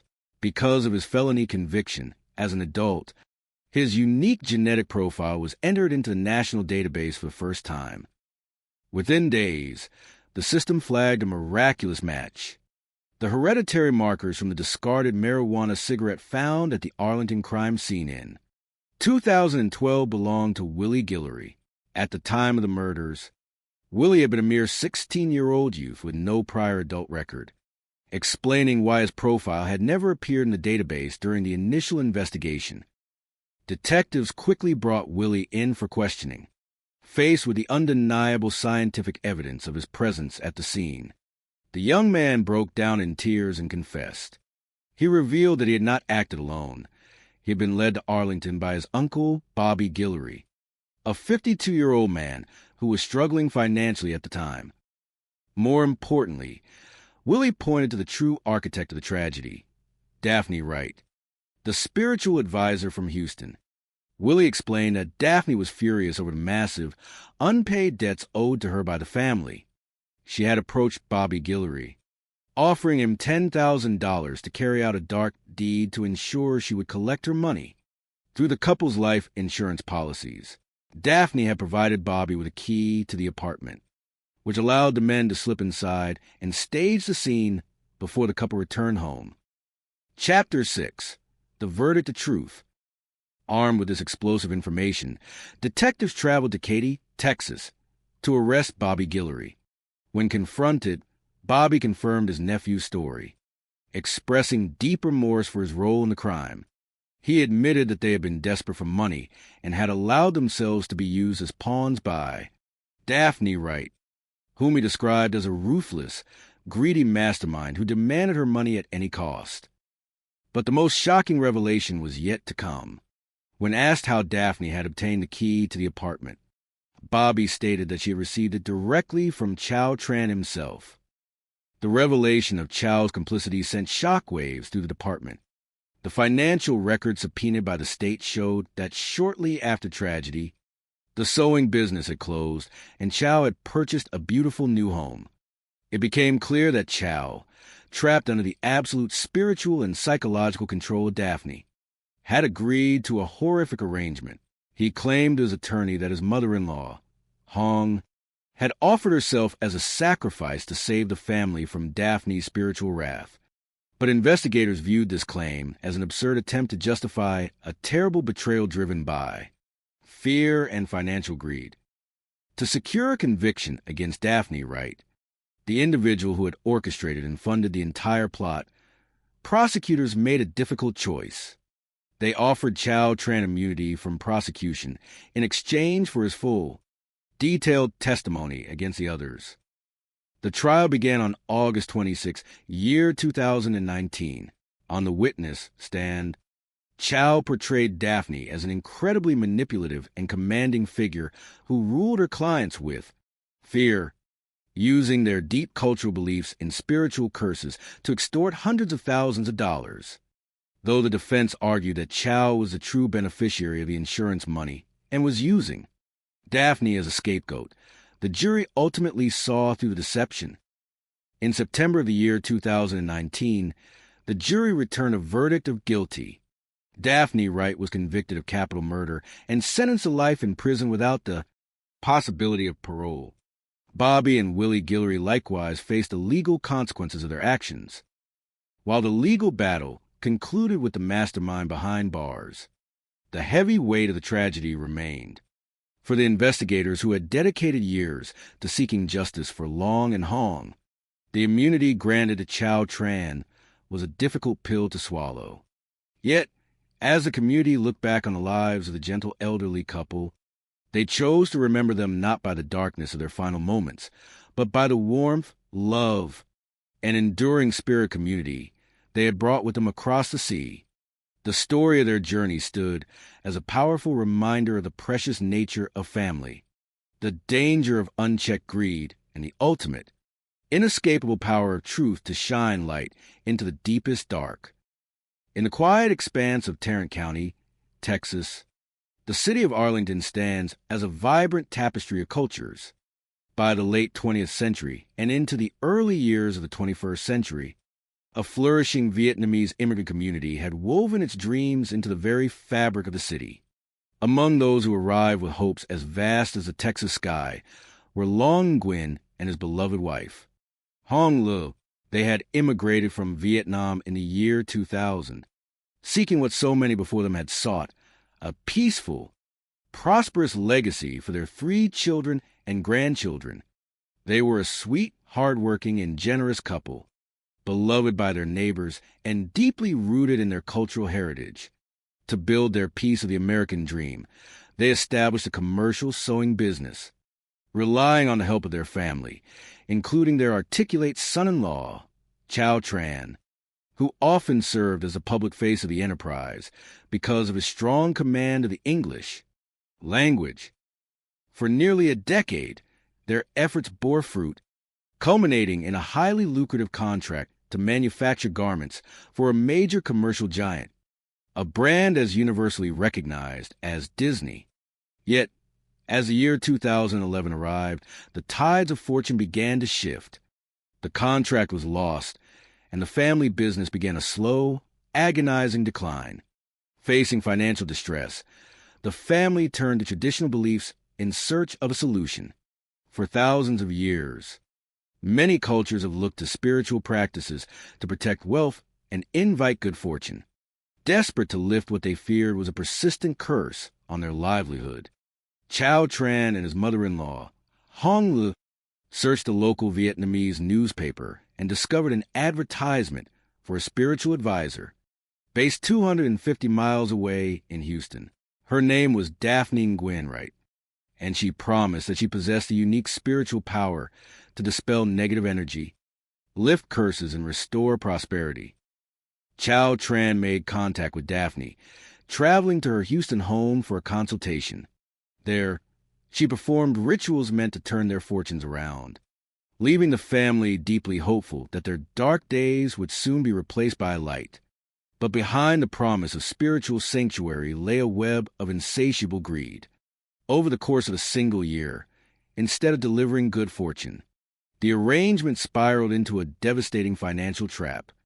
Daphne began extending her services to the family on credit, and the debt quickly ballooned to an astronomical sum of somewhere between $250,000 and $280,000. When the family found themselves utterly unable to pay, the spiritual advisor revealed a cold, predatory nature, learning that Chow Tran and his wife stood as the sole beneficiaries of substantial life insurance policies on the elderly couple, policies totaling at least $850,000. A dark plan began to take shape in the mind of the advisor. On the morning of June 10, 2012, at exactly 7:29 in the morning, emergency dispatchers in Arlington received a tense call from 38-year-old Chow Tran. He requested a welfare check on his elderly in-laws, explaining that his family had gathered outside their apartment and noticed an open window, with things inside appearing to be in complete disarray. Responding quickly to the call, Officer Weller arrived at the scene. It was unusually early for a welfare check, and the sight of an entire family waiting anxiously outside the apartment immediately struck the officer as out of the ordinary. Upon entering the residence, Officer Weller found the telltale signs of a robbery. Furniture was overturned, and compact discs were scattered across the floor, suggesting a chaotic search for valuables. Initially, the officer believed the home to be empty after a quick glance into the bedroom, but as he turned to leave, his flashlight caught the faint, chilling sight of hand smudges on the wall next to a very small closet. Hesitating for a moment, guided by a deep sense of duty, Officer Weller opened the closet door. Inside, he discovered the tragic bodies of Long Nguyen and Hong Le. They had been hog-tied with duct tape, their heads and mouths completely covered. The brutality of the scene was shocking, even to a seasoned police force. Arlington homicide investigators, including a veteran detective with 21 years of experience, were called to the scene. The physical evidence initially pointed toward gang activity: a light blue bandana, a color associated with local Vietnamese gangs, was found wrapped around a beer bottle, and a marijuana cigarette along with crushed prescription pills were left on a table as if to suggest a robbery carried out by reckless use. However, experienced detectives soon grew skeptical. The crime scene appeared almost too perfect, as if it had been deliberately staged to lead investigators down a false path. Swabs of blood, hair fibers, and DNA from a marijuana cigarette were collected and sent for analysis, but when the results returned, they did not match any profiles in the federal database, known as CODIs, nor did they match any family members. The case grew cold, remaining unresolved for over 3 years. The breakthrough came in October of the year 2015. A young man named Willie Guillory, who had been 16 years old at the time of the murders, was arrested on a felony charge of horse theft in Houston. Because a felony conviction requires a DNA profile to be entered into a national database, Willie's genetic information was finally uploaded. Instantly, the system signaled a perfect match to the DNA found on the marijuana cigarette left at the Arlington crime scene in 212. Arlington detectives acted swiftly, arresting Willie Guillory. Under questioning, the young man broke down and confessed, revealing that he had not acted alone. He had been accompanied by his 49-year-old uncle, Bobby Guillory, a man who had no prior criminal record but was facing severe financial desperation after being laid off from his job. Bobby had been offered $10,000 by Daphne Wright to carry out the attack on the elderly couple. Daphne, acting as a spiritual loan shark, had demanded the deaths of Long Nguyen and Hong Lu so that the family could collect on the life insurance policies and pay off their massive debt to her. Most shocking of all was the revelation of how the killers had gained access to the apartment. Daphne had provided them with a key, which she had obtained directly from Chow Tran. In December of 2015, detectives located and arrested Bobby Guillory in Katy, Texas. Faced with the overwhelming evidence against him, Bobby also confessed, confirming that Daphne Wright was a mastermind who had orchestrated the entire plot. In August of 2016, investigators secured an arrest warrant for Daphne Wright. A search of her Houston home uncovered detailed ledgers documenting the exorbitant fees she charged her clients for spiritual services, with individual entries ranging from $10,000 to $40,000. To secure a conviction against the primary instigator of the crime, prosecutors made a difficult decision to offer immunity to Chow Tran in exchange for his full testimony. During the trial in August of 2019, Chow took the stand, portraying Daphne as a ruthlessly greedy woman who held a powerful psychological grip over his family. The defense argued passionately that Chow was a complicit partner who sought to pocket the $150,000 in insurance payouts for himself, highlighting the complete lack of written documentation regarding the alleged $280,000 debt. In September of 2019, the jury reached its verdict. Daphne Nguyen Wright was convicted of capital murder and sentenced to life in prison without the possibility of parole. Although the veteran investigators expressed deep frustration that Chow Tran escaped criminal prosecution due to his immunity agreement, they remained steadfast in their belief that truth and justice eventually prevail. The resolution of the case brought a solemn peace to the community, serving as a lasting testament to the tireless dedication of the investigators who refused to let a terrible wrong remain in the dark. The morning sun over Texas has a way of turning the vast, flat landscape into a canvas of bright gold and soft amber. In the city of Arlington, where the modern world blends seamlessly with the rich traditions of diverse cultures, the day usually begins with a quiet, predictable rhythm. Neighbors greet each other across neatly manicured lawns. The hum of early morning traffic plays a steady bass line in the distance, and the sweet scent of jasmine tea drifts from the open windows of family homes. For many years, this neighborhood had been a sanctuary of hope and new beginnings. It was a place where dreams were not just chased, but meticulously crafted, stitch by stitch, through hard work and unwavering faith. Among those who had woven their lives into the very fabric of this community were an elderly couple, whose love story was legendary among those who knew them. Chapter 1, A Legacy Built on Love. Long Nguyen and Hong Lu arrived in the United States in the year 2000, carrying with them little more than a few suitcases, a profound devotion to one another, and an enduring dream for their children and grandchildren. They had spent the first half of their lives in Vietnam, navigating the changing tides of history with grace and resilience. When they chose to settle in Arlington, Texas, they did so because they saw a thriving community where their heritage would be respected and their family could flourish. Long was a man of quiet dignity, with laugh lines etched deeply around his eyes, testifying to a lifetime of finding humor in the simplest of moments.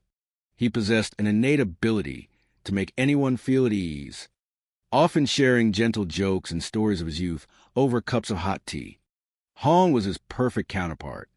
She was a woman of immense warmth and boundless energy, whose hands were rarely still. Whether she was tending to her garden, preparing a feast for her family, or guiding a needle with absolute precision, she did everything with a spirit of generosity. To watch them together was to witness a masterclass in partnership. They had been married for several decades, yet they still looked at each other with the same tenderness they had shared as young lovers. If Long was the steady anchor of the family, Hong was the sail, always pushing them forward toward new horizons. In Arlington, they established a commercial sewing business, a venture that quickly became a labor of love for the entire household. It was a modest enterprise at first, operating out of a small space filled with a rhythmic, comforting hum of industrial sewing machines. They specialized in creating beautifully crafted garments, and before long, their reputation for quality and reliability caught the attention of major distributors. To help manage the growing business, they enlisted the support of their son-in-law, Chow Tran, a 38-year-old immigrant who possessed a strong command of the English language. Chow became the public face of the company, handling negotiations, communicating with contractors, and managing the day-to-day administrative tasks. For nearly a decade, the business thrived, securing contracts with prominent entertainment giants, including a lucrative arrangement to produce specialty items for Disney. During these prosperous years, the family home was a hub of laughter and celebration.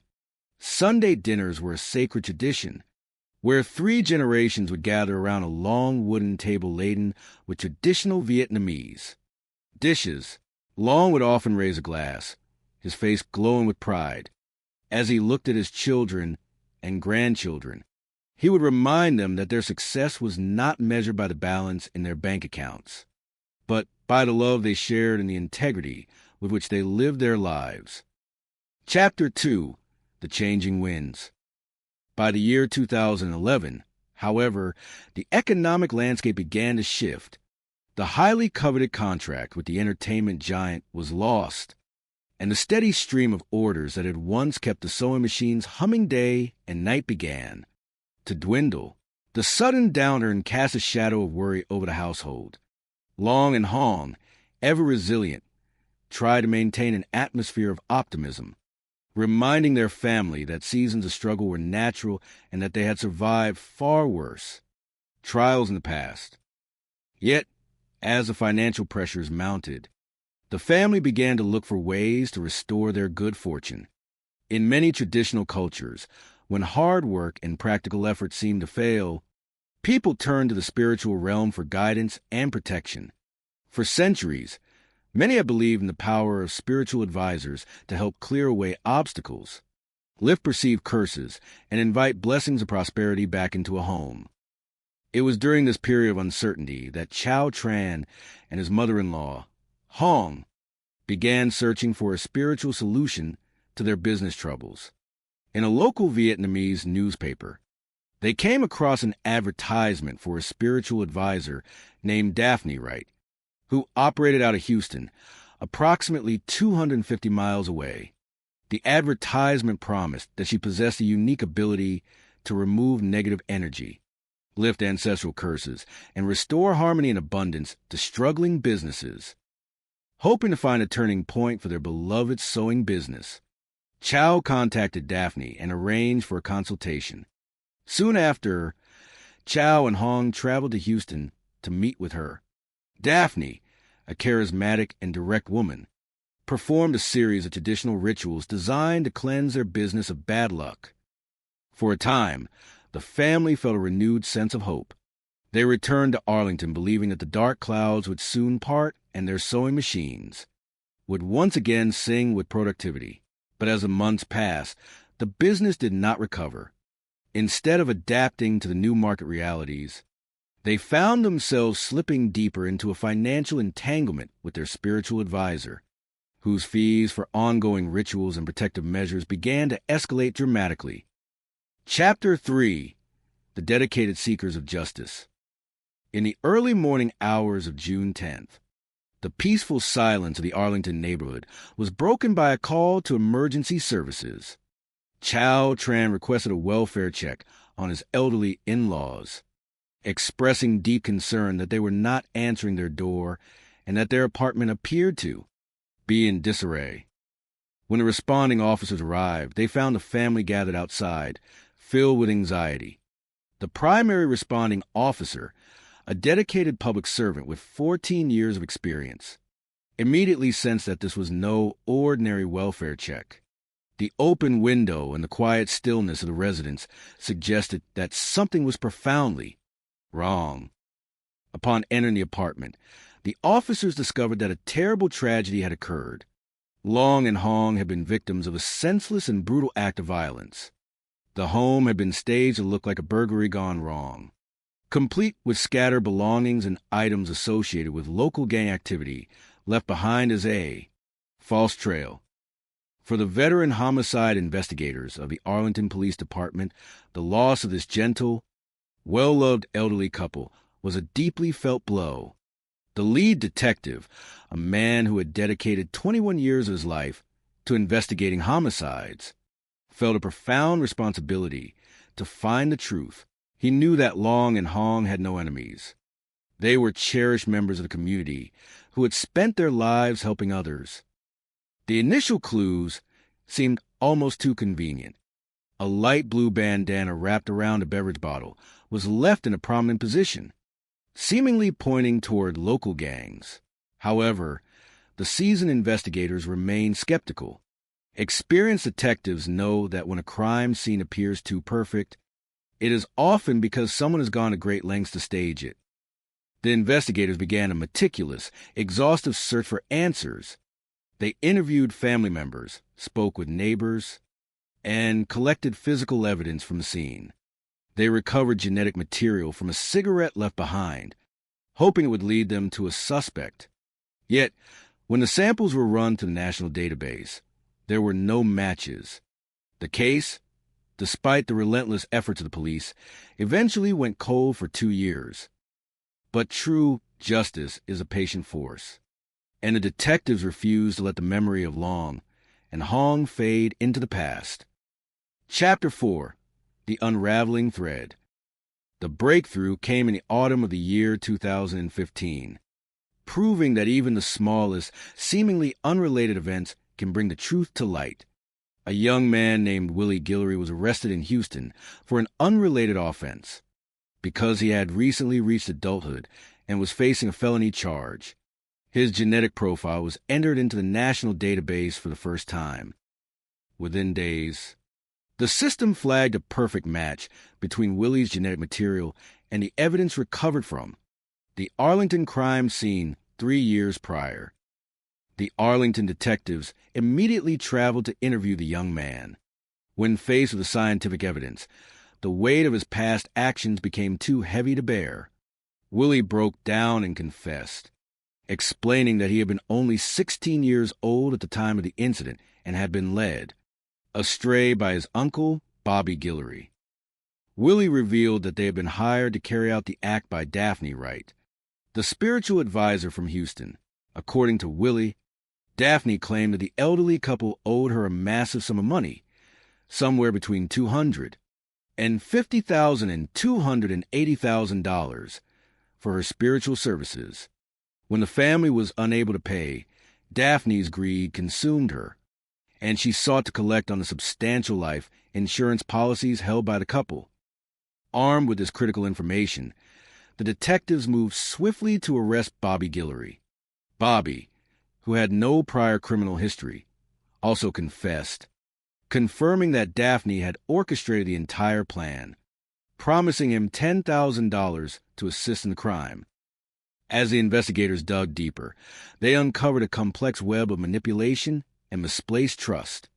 Daphne had built a lucrative business by preying on the fears and cultural beliefs of vulnerable families, charging tens of thousands of dollars for rituals. When her clients fell into deep debt, she used her perceived spiritual powers to control and intimidate them. The investigation ultimately revealed that Chow Tran had also become deeply entangled in Daphne's web. Terrified of the spiritual consequences of failing to pay her, and desperate to resolve the family's financial ruin, Chow had ultimately compromised his integrity, providing the key to the apartment under the belief that a tragic solution was the only way to satisfy the debt and protect his family from a spiritual curse. Chapter 5. The Triumph of Truth in Community. The trial of Daphne Wright in August of the year 2019 was a solemn and powerful moment for the Arlington community. It was a time of reckoning, where the deceptive practices of a manipulative individual were laid bare before the court of law. Chow Tran, having cooperated with the prosecution, provided crucial testimony that described how Daphne had used fear and psychological manipulation to control his mind and his family's actions. The defense argued that Chow was also complicit, but the jury focused on the mastermind who had directed the tragedy from behind the scenes. After a detailed presentation of the evidence, the jury returned a verdict of guilty. Daphne Wright was convicted of capital murder and sentenced to life in prison without the possibility of parole. Bobby and Willie Guillory also faced the legal consequences of their actions, ensuring that all those who played a part in conspiracy were held accountable. While the legal process brought a sense of closure, the true healing for the Arlington community came from remembering the beautiful lives of Long, Gwen, and Hong Lu. Their legacy was not defined by the tragic manner of their passing, but by the 20 years of love, kindness, and dedication they had poured into their family and their adopted home.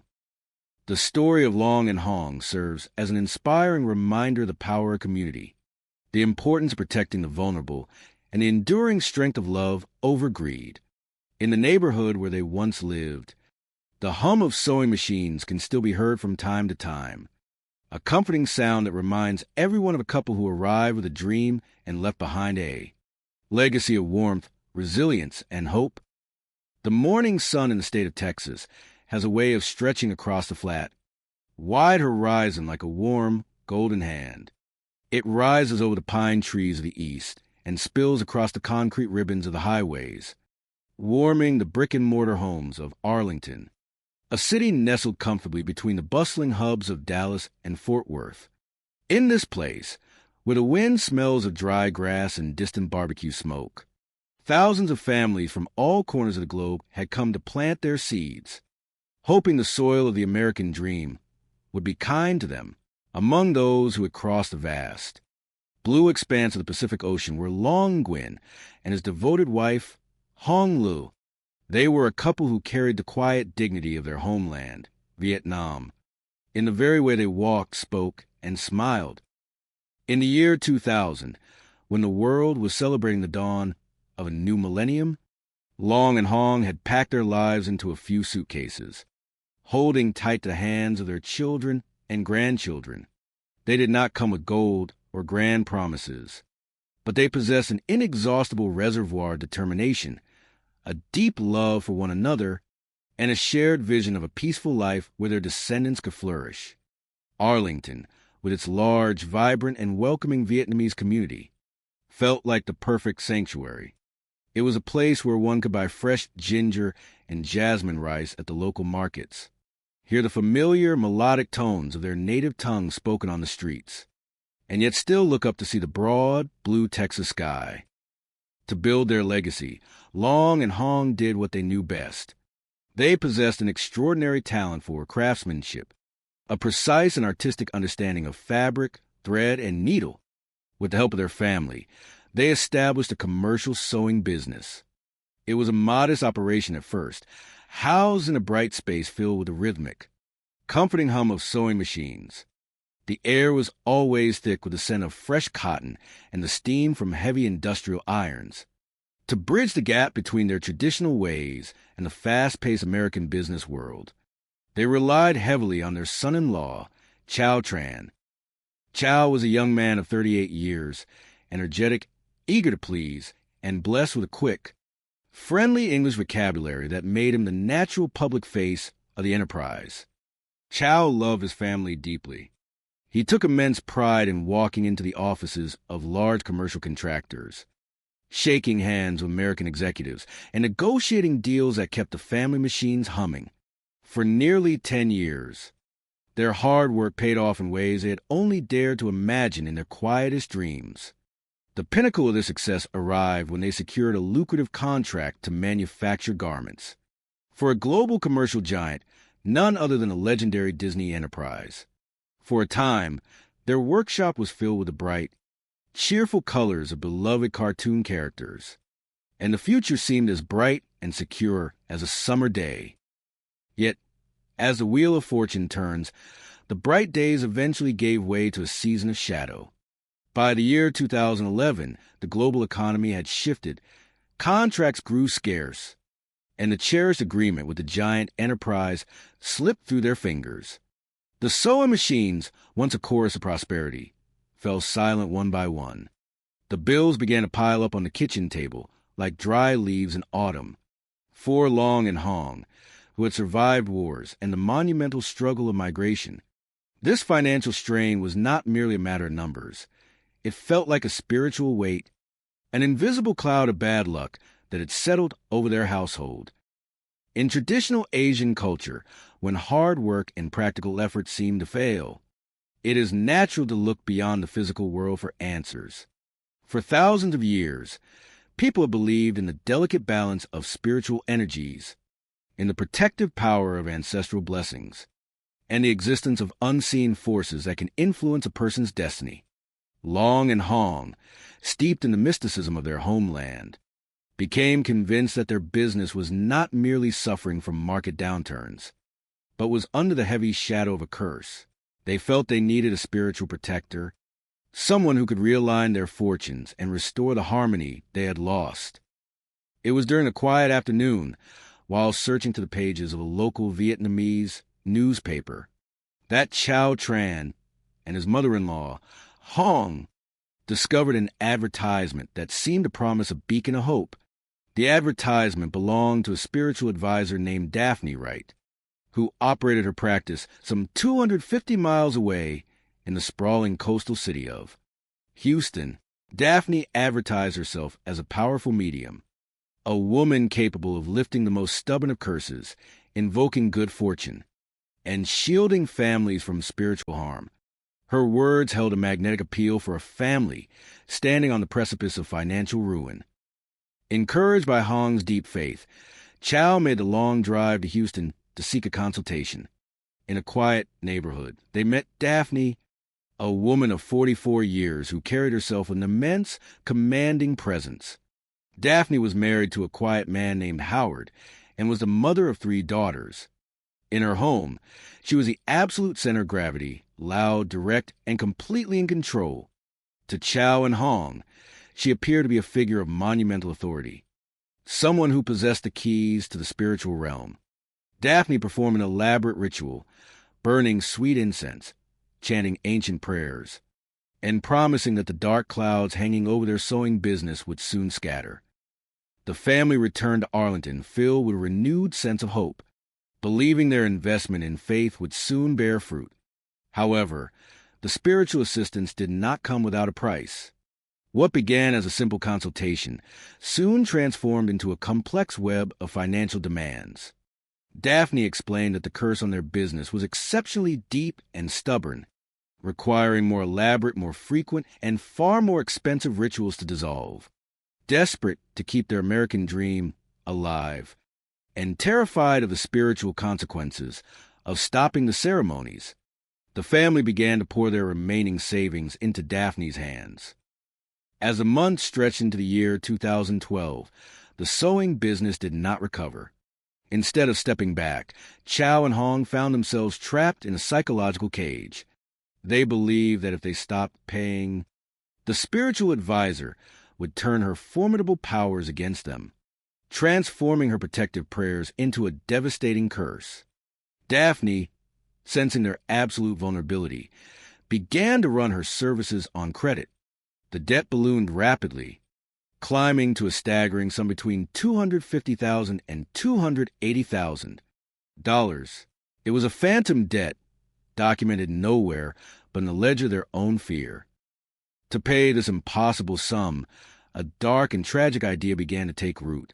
Daphne, well aware that the family possessed substantial life insurance policies worth at least $1 million, suggested a terrible solution. If the elderly couple were to pass away, the insurance payout would easily clear the debt and secure the family's future. In the twisted logic of desperation and spiritual manipulation, the line between faith and greed became fatally blurred.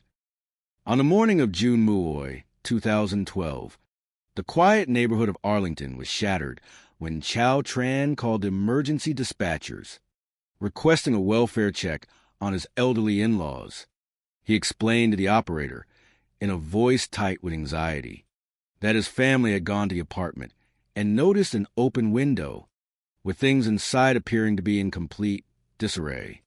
Terrified of what they might find, they waited outside for the arrival of the police. When Officer Weller, a dedicated public servant, arrived at the apartment, he immediately sensed that this was no ordinary call. The morning was exceptionally early, a time when the neighborhood was usually wrapped in peaceful silence. Upon entering the residence, Weller observed the classic signs of a burglary.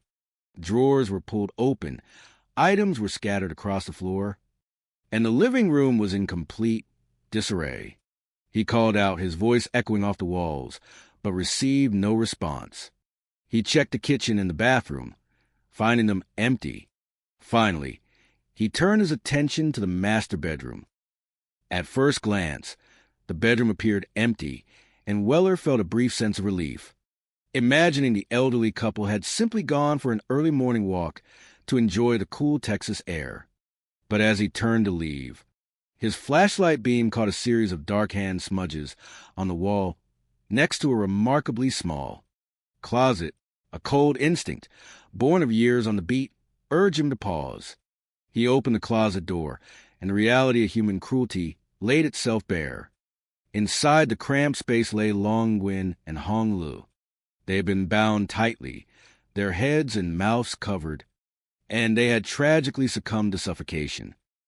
The shock of the discovery sent waves of grief and disbelief through the Arlington Police Department.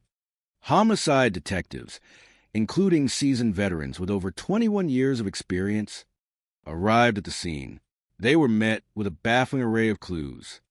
On the coffee table lay a plate of crushed prescription pills and a marijuana cigarette. Wrapped around a nearby beer bottle was a light-colored blue bandana. To the detectives, these items looked like the distinct calling cards of an active local gang, a sign that perhaps a robbery had gone terribly wrong. Yet, as the investigation unfolded, the experienced detectives began to harbor doubts. The scene felt too perfect, too deliberately staged to point the finger at local street youth. It was as if someone had read a manual on gang activity and tried to recreate it in the apartment. They carefully collected every piece of evidence, including the genetic profiles from the marijuana cigarette, hoping the national database, known as a combined deoxyribonucleic acid index system, would yield a match. But the results returned empty, suggesting the perpetrator had no prior felony convictions.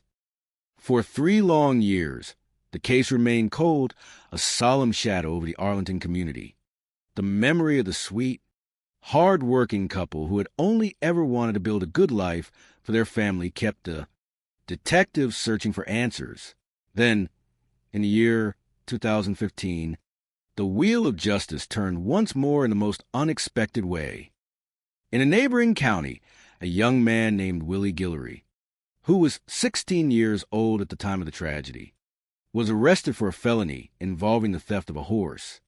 Because he had transitioned into adulthood and was convicted of a felony, his genetic profile was entered into the national database. Within days, the computer system signaled a perfect match. The genetic material left on the staged marijuana cigarette at the crime scene in 212 belonged to Willie Guillory. When detectives brought Willie in for questioning, the weight of his conscience proved too heavy to bear. He broke down in tears, confessing that he'd been brought along by his uncle, Bobby Guillory, a 52-year-old man who had been struggling financially after being laid off from his job.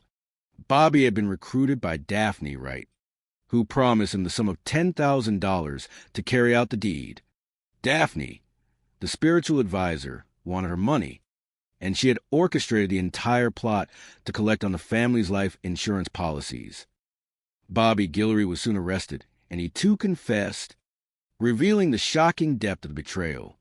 He claimed that the key to the apartment had been provided by none other than Chow Tran himself, who had left it under a welcome mat. The web of spiritual manipulation, greed, and desperation had led to an unspeakable tragedy.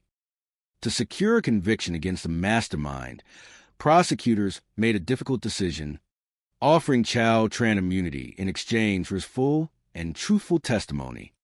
On August 26, 2000 Muoy Chin, the trial of Daphne Wright began.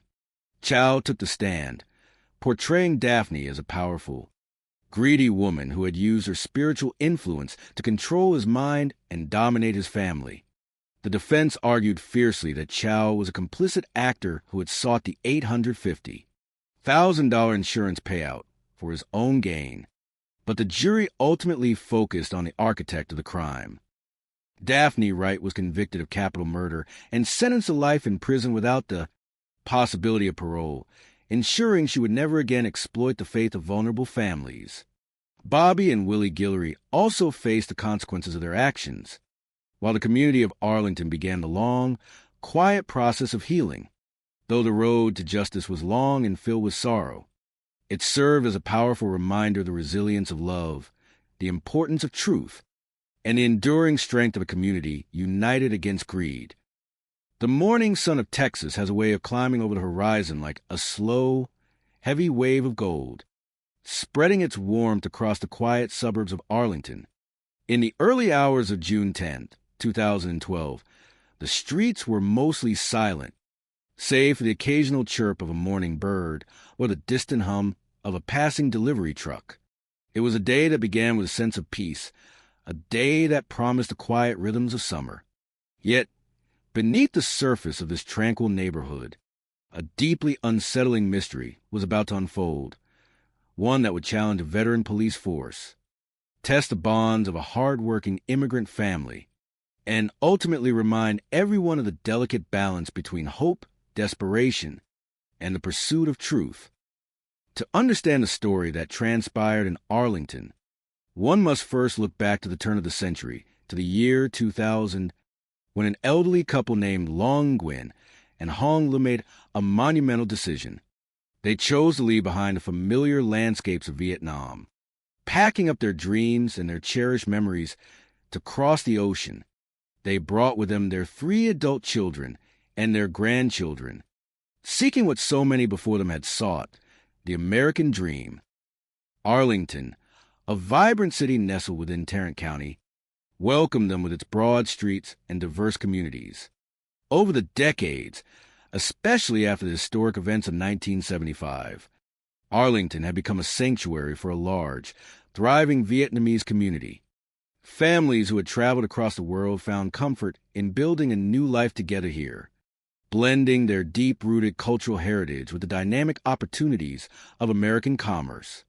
They established businesses, built community centers, and raised children who spoke fluent English while still honoring the traditions of their elders. Long and Hong were a beloved part of this community. Neighbors knew them as a kind, gentle couple who never bothered anyone. They were hard-working and generous, always ready with a warm smile or a helpful gesture. To look at them was to see the very picture of resilience. Upon settling in Texas, they established a commercial sewing business. To help bridge the cultural and linguistic gap, they enlisted the help of their son-in-law, Chow Tran, a sharp 38-year-old immigrant who spoke excellent English. Chow became the public face of the enterprise, negotiating contracts, talking to suppliers, and handling the complex paperwork of American business. For nearly a decade, their efforts bore sweet fruit. The hum of sewing machines in their workshop was the sound of progress. They secured lucrative contracts, including prestigious agreements to manufacture garments for major commercial giants, even producing items for global brands like Disney. They were a prominent family, respected and admired. However, by the year 2011, the winds of fortune began to shift. Global markets fluctuated, contracts were lost, and the steady stream of income that had sustained the family began to dry up. The loss of the Disney contract was a particularly heavy blow. The sewing machines grew quiet, and anxiety settled over the household like persistent fog. In times of deep financial distress, people often look backward to find a path forward, searching for answers in the spiritual traditions of their ancestors. In many traditional Asian cultures, there is a deep belief in the ebb and flow of cosmic luck. For thousands of years, people have prayed to the lucky gods and protectors of wealth to guard their businesses and bring prosperity. When a family faces an overwhelming crisis, such as impending bankruptcy or legal trouble, they may seek the guidance of a spiritual advisor. These advisors are believed to possess the rare ability to lift curses, restore harmony, and heal the invisible rifts that block the flow of good fortune.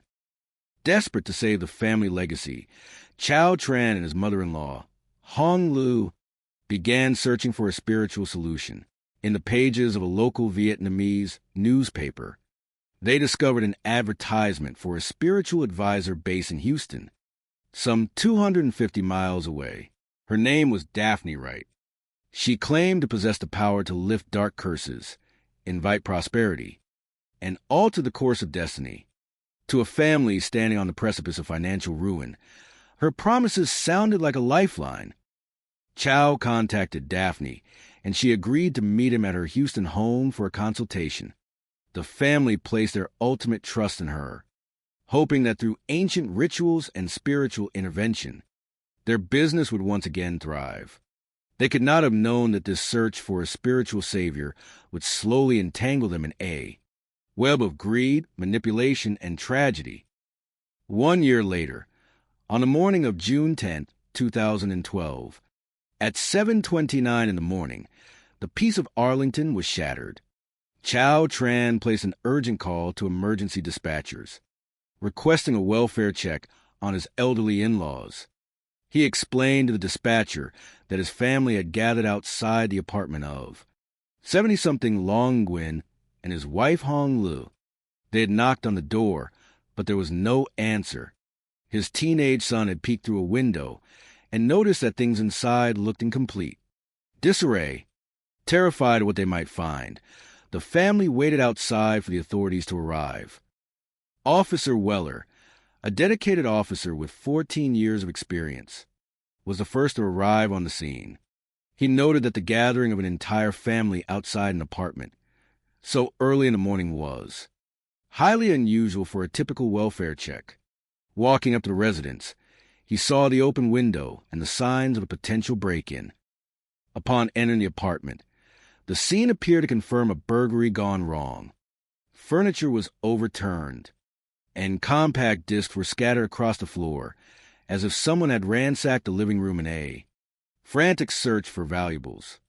Officer Weller called out, his voice echoing through the silent rooms, but no one answered. The kitchen was empty. The bathroom was clear. The only room left to check was the bedroom. Officer Weller stepped inside. At first glance, the bedroom appeared empty. He began to turn around, ready to tell the waiting family that their loved ones were not there, when his flashlight illuminated the wall next to a small closet. There, clear as day, were dark smudges on the plaster, as if someone had desperately grabbed the wall. A heavy silence filled the room. An instinct, honed by years of police work, warned him that something was terribly wrong. Slowly, he reached out and opened the closet door. Inside, hidden away in the dark, lay the motionless bodies of Long Nguyen and Hong Lu. They had been bound with duct tape, their heads and mouths heavily wrapped. The sheer brutality of the scene left the experienced officer in absolute shock. He walked out of the bedroom, unable to speak or even use his radio for several long moments, before finally composing himself to request a supervisor and a crime scene unit. Detective Stewart, a veteran homicide investigator with 21 years on the force, soon arrived at the apartment. Even for him, this was one of the most devastating and violent crime scenes he had ever witnessed. It was clear that a terrible struggle had taken place near the front entrance, with blood transfer on the walls and carpet, indicating the victims had been attacked the moment they stepped through their door. On the coffee table, investigators found unusual items: a plate of crushed prescription pills and a discarded marijuana cigarette, alongside a blue bandana wrapped around a beer bottle. To the detectives, these items looked almost like a calling card left by one of the active Vietnamese street gangs, known to operate in the area. These gangs were notorious for extorting local businesses, and at first, it seemed the family had fallen victim to a violent extortion plot. Yet, as Detective Stewart examined the scene more closely, a sense of skepticism began to take root. In his decades of investigating homicides, he knew that real gang violence rarely left such convenient, perfectly placed clues. The scene felt staged, as if someone had gone to great lengths to paint a picture of gang activity to steer investigators down a false path. The next step was to interview the grieving family. Chow Tran, being the primary English speaker, met with Detective Stewart. He explained that the night before, the entire family had gathered to celebrate his father-in-law's birthday. Long and Hong had stayed at the party until 10 o'clock in the evening, after which another family member had driven them home. That was the last time they were seen alive. Chow mentioned that while the family's sewing business had been struggling, he could not think of anyone who would want to harm the gentle couple. An autopsy conducted the following day at the Tarrant County Medical Examiner's office revealed a heartbreaking truth. While the victims had suffered blunt force injuries, their actual cause of death was suffocation due to layers of duct tape wrapped tightly around their faces. It was a slow, incredibly painful way to pass, suggesting a level of cruelty that felt deeply personal. As the investigation progressed, a surprising call from an insurance company changed the entire trajectory of the case. The representative informed Detective Stewart that Long and Hong carried a substantial life insurance policy worth at least $1 million. When the detective inquired about the beneficiaries, one name stood out: Chow Tran. Detectives brought Chow in for further questioning on June 13, 2012. Chow was entirely cooperative, explaining that the